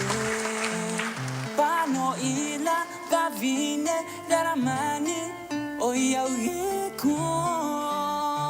Oh. You made it blouse with them goddess. Second, Matt Morrissey. Never been this love in a forever. Becoming like spider no more. And when you say, baby, Alibaba, I'm my love, oh, yeah.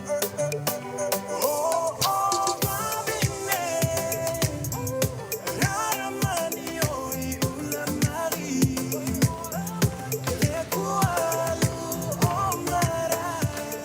Keisha Annandale.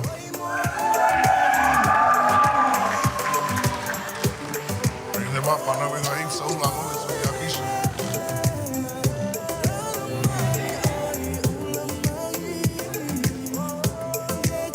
Yeah, clap. As long as they're up there, clap away, it's all good.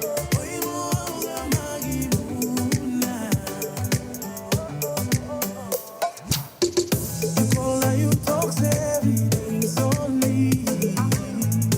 Me no expecting for you like me. You are so damn nice, boy. More than Cinderella, yeah. You can stay past me, that by me, talks over. You forgot your bill, me my bed. Talk about me kissing on real. Swipe for me, Jekyll and Cocker. my boy, my oh, oh, my baby. Rara mani, oh, ulanari. Rekualu, oh, marai. Oi, mo, ulanari, muna. Oh, oh, my baby. Rara mani, oh, ulanari.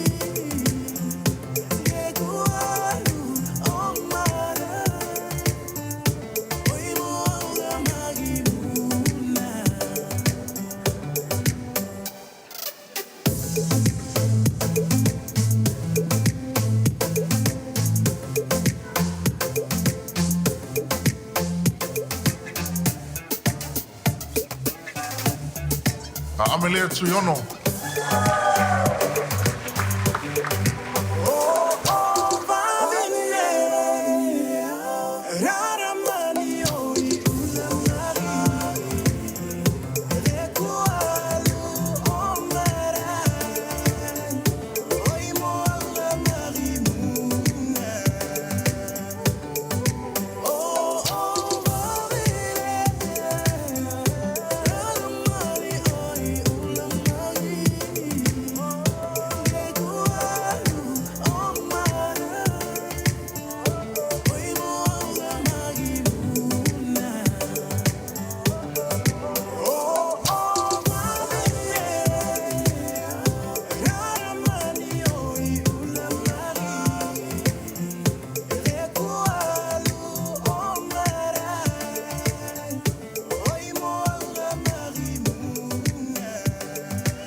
Asia Singer Cannon.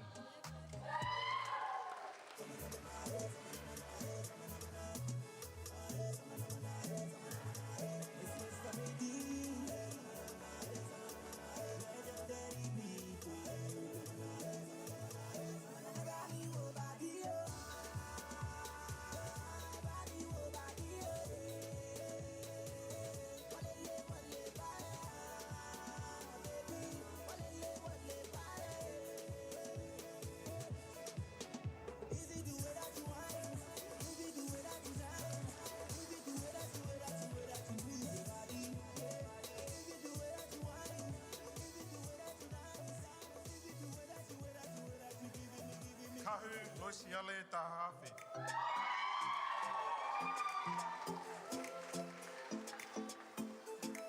Prince of Flowers.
Susan Sarkay.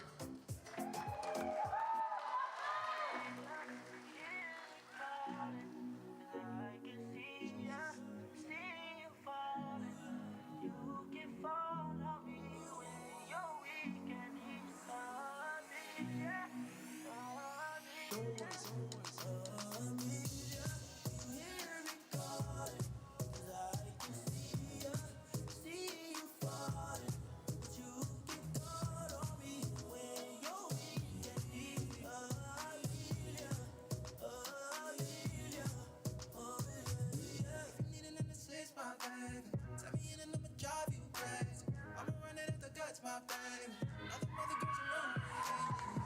But the news I don't care, cause you want the trouble, nah. Put her on my chips and double up. Girl, BAF, she better start. Ooh, yeah. Started dripping like water. Dancing with me in the corner. Picturing me in the shower. Didn't want it to be over. Stay loving me and she get love and no mercy on me. Can you hear me calling?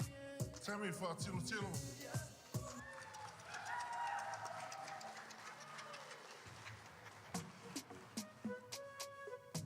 Me want to talk with you, my baby. Sana sana, kutana mapena, wa wa, oh wa wa, oh wa wa, oh wa wa, oh wa wa, wa wa, ah oh wa, eka na buena se. Oye Maria, my moi, ando my emotion. Just tell me, baby, if you still love me, tell me. Oh Rabba, ira, wa da lo mango you.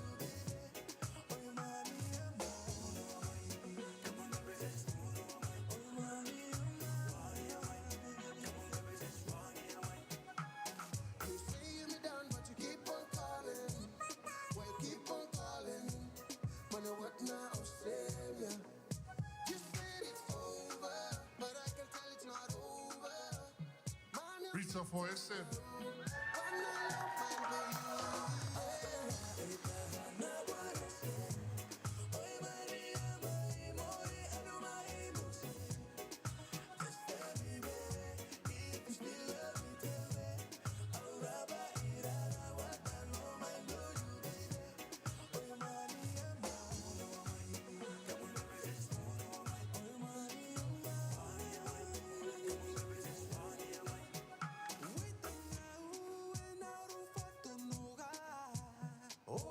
And last but definitely not least, Mr. Albert Rasmussen.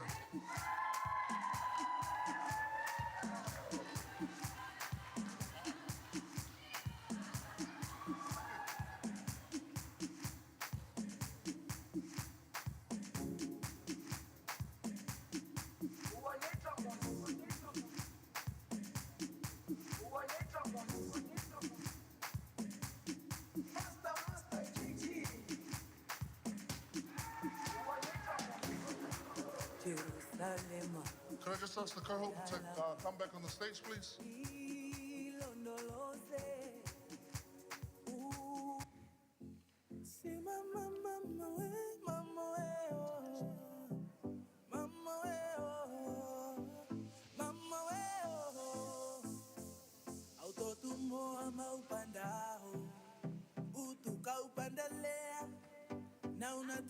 chi iko nimu, kolua nimu ivulingi igoi, au sui nogo iko nimu igoi aundu.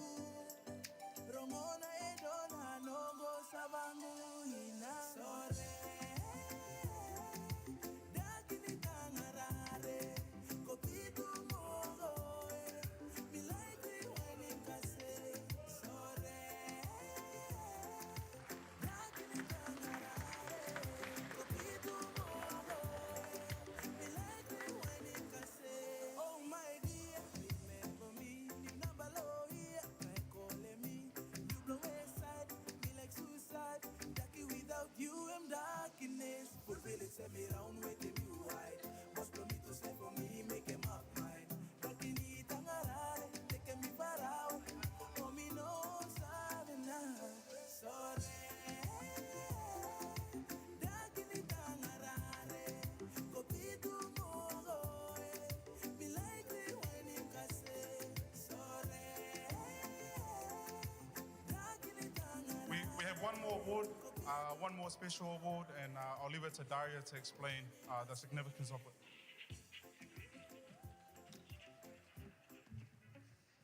Hello. Cool. It's been a long day, so I'll get right into it. So the Avea Award was established when the first cohort and pilot program was launched in 2020.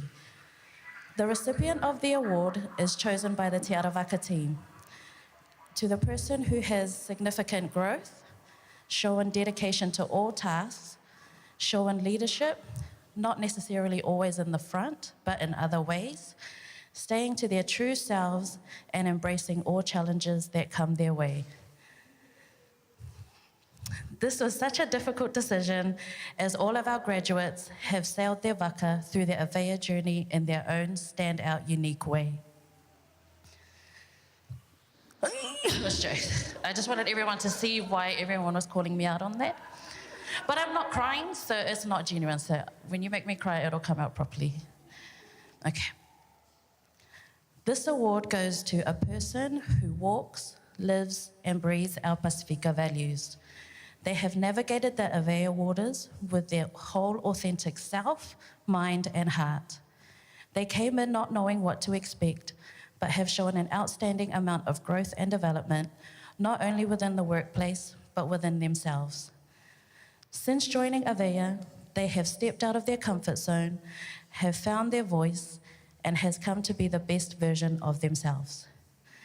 They were able to be comfortable with being uncomfortable, showing not only vulnerability and also strength. This person is always willing to help, share, engage, and tautua, serve. Like the proverb our manager Pacific Chrissy Chan C quoted, "O le ala i le pule o le tautua," the pathway to leadership is through service. Although it may be quietly, but they are most definitely seen. To the recipient, you are such a brave and beautiful person who has let their light shine and take center stage. The change that we have seen in you has reminded us of our own walks and most importantly, our why. You have continued to embrace your Pacificness and sassiness and see yourself the way that we all see you. You hold a special place in all our hearts, and we are so excited to see what is next in store for you. Run it straight always. Continue to have faith and trust in our Almighty God as He has always got you.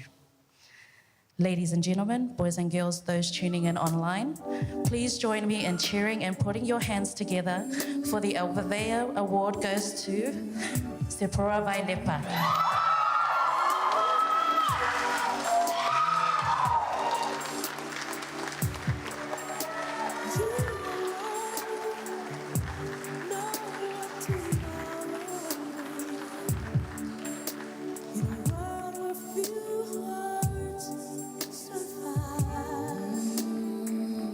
All I know is the way I feel. And if it's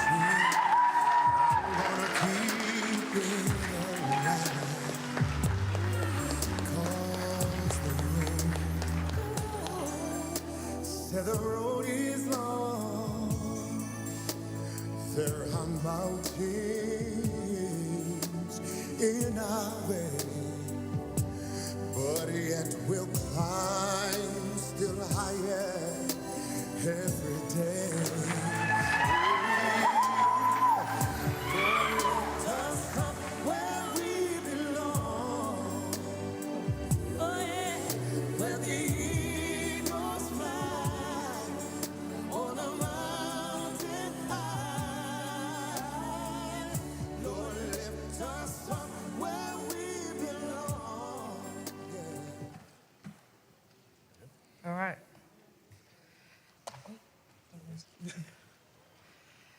Okay, so we've come to the end of our night, day. And thank you for staying strong. Got that off Susan, thank you. But firstly, from myself and James, we just really want to congratulate Cohort 3. I personally have had the opportunity to be, or go and be blues on a couple of their cohorts, and it's really, really beautiful to see the growth that's happened. But yeah, congratulations. And 3 cheers for Cohort 3 Avea 2022. Hip hip! Hip hip! Hip hip! One for good luck. Hip hip! I can't do that one. All right. Okay. So can I please invite Reverend Collins to come and bless our food and end our day?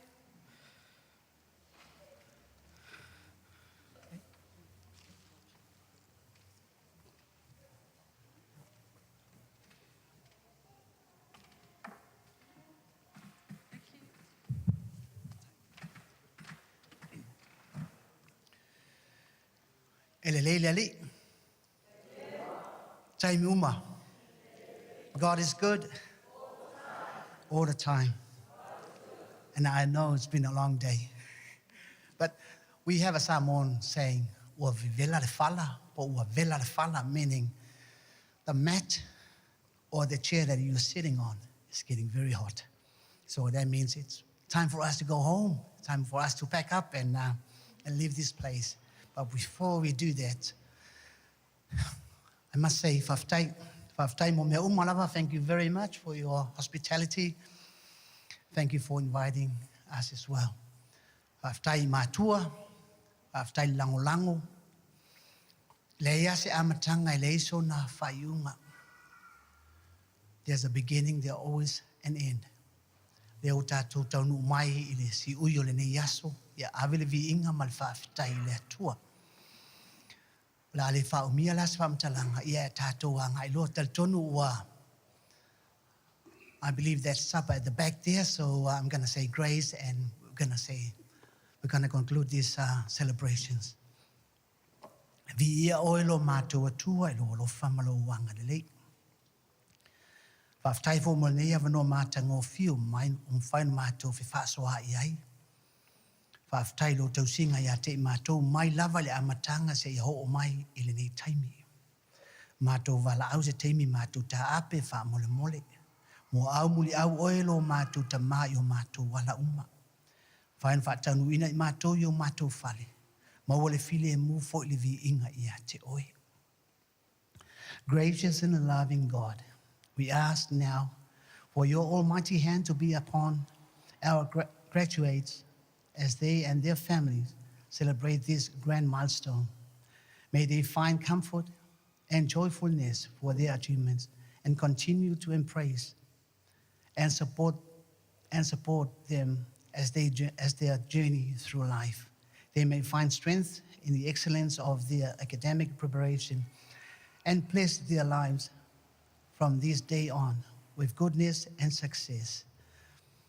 We ask you to bless all those who have made this day possible, all the preparations and their hospitalities. We thank you, Lord, for that. Even the food that we are about to receive, to bless those who prepare them for us, and bless all in the name of Jesus Christ. And may the blessing of God the Father, the love of Jesus Christ the Son, and may the warm fellowship of the loving Spirit be with us now and forevermore. Amen. Yeah, whaftai lava, whaftai.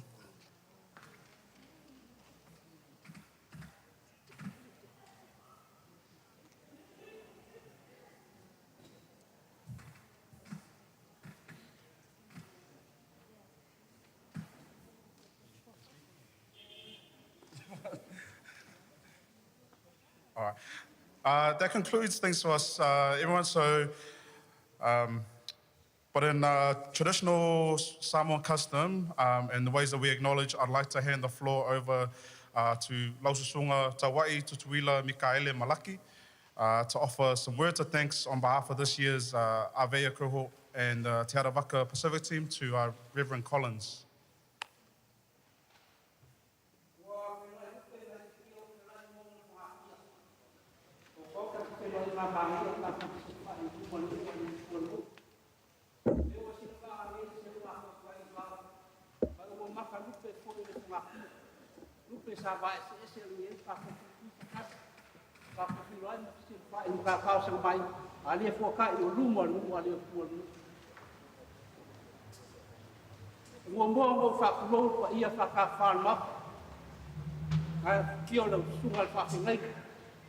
Kia foi pa ia ai nga malako kama foi mo lako ai.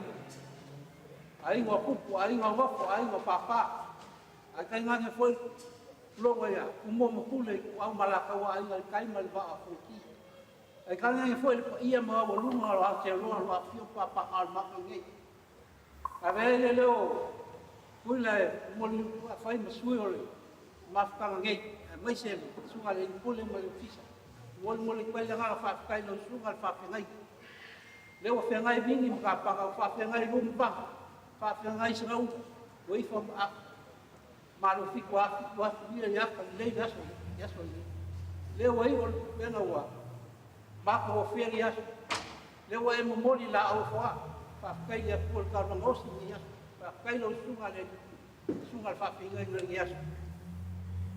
Kam ngalo fa le ko ya por kele no kuah dengan kulit perpuluh kapu fakasi bias, pero semaku fakalanga, le alifa makfalo inga semaku kau, ay mulai ngang fakai saunia le sungai le mulai mulai fakang ye yalsi, ke kusile fakawa nusa,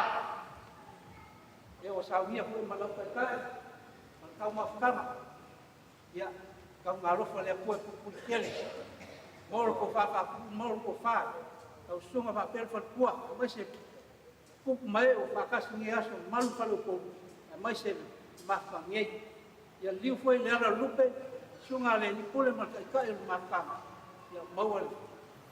So la ko fingalo wa Samoa mai se ya ku ngai. Ya ko ka ko fai ya. Wia ya, e fu mai wia.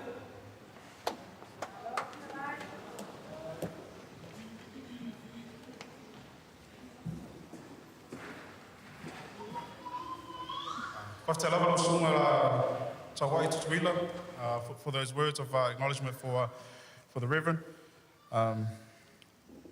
That's us, family. So last bit to do is get a bit of food in you because I know it's been a long day. Thank you for letting Ashley and I sort of guide you through this day. Don't recommend it to anyone. It's been fun. Thank you so much for engaging with us and making it a bit easier on us throughout this day. I know it's been a long day, but we got some food here. So what we'll need to do, if you're going to grab some food, our sisters Joyce and Helen are at the back there. So if you just line up kind of orderly, they'll be able to just hand you a plate of food. You can stick around, enjoy it on the tables, fellowship and meet the rest of the other tables. You're more than welcome to come and take photos as well. For your TikToks, Keisha. And yeah, thank you again to those that have traveled from far. Safe travels home. To those that have been that are based here in Auckland. Let your neighbors sleep and no more parades, please. There was parades till 2 in the morning this morning. Otherwise, thank you. Travel safely and. It was good to be here.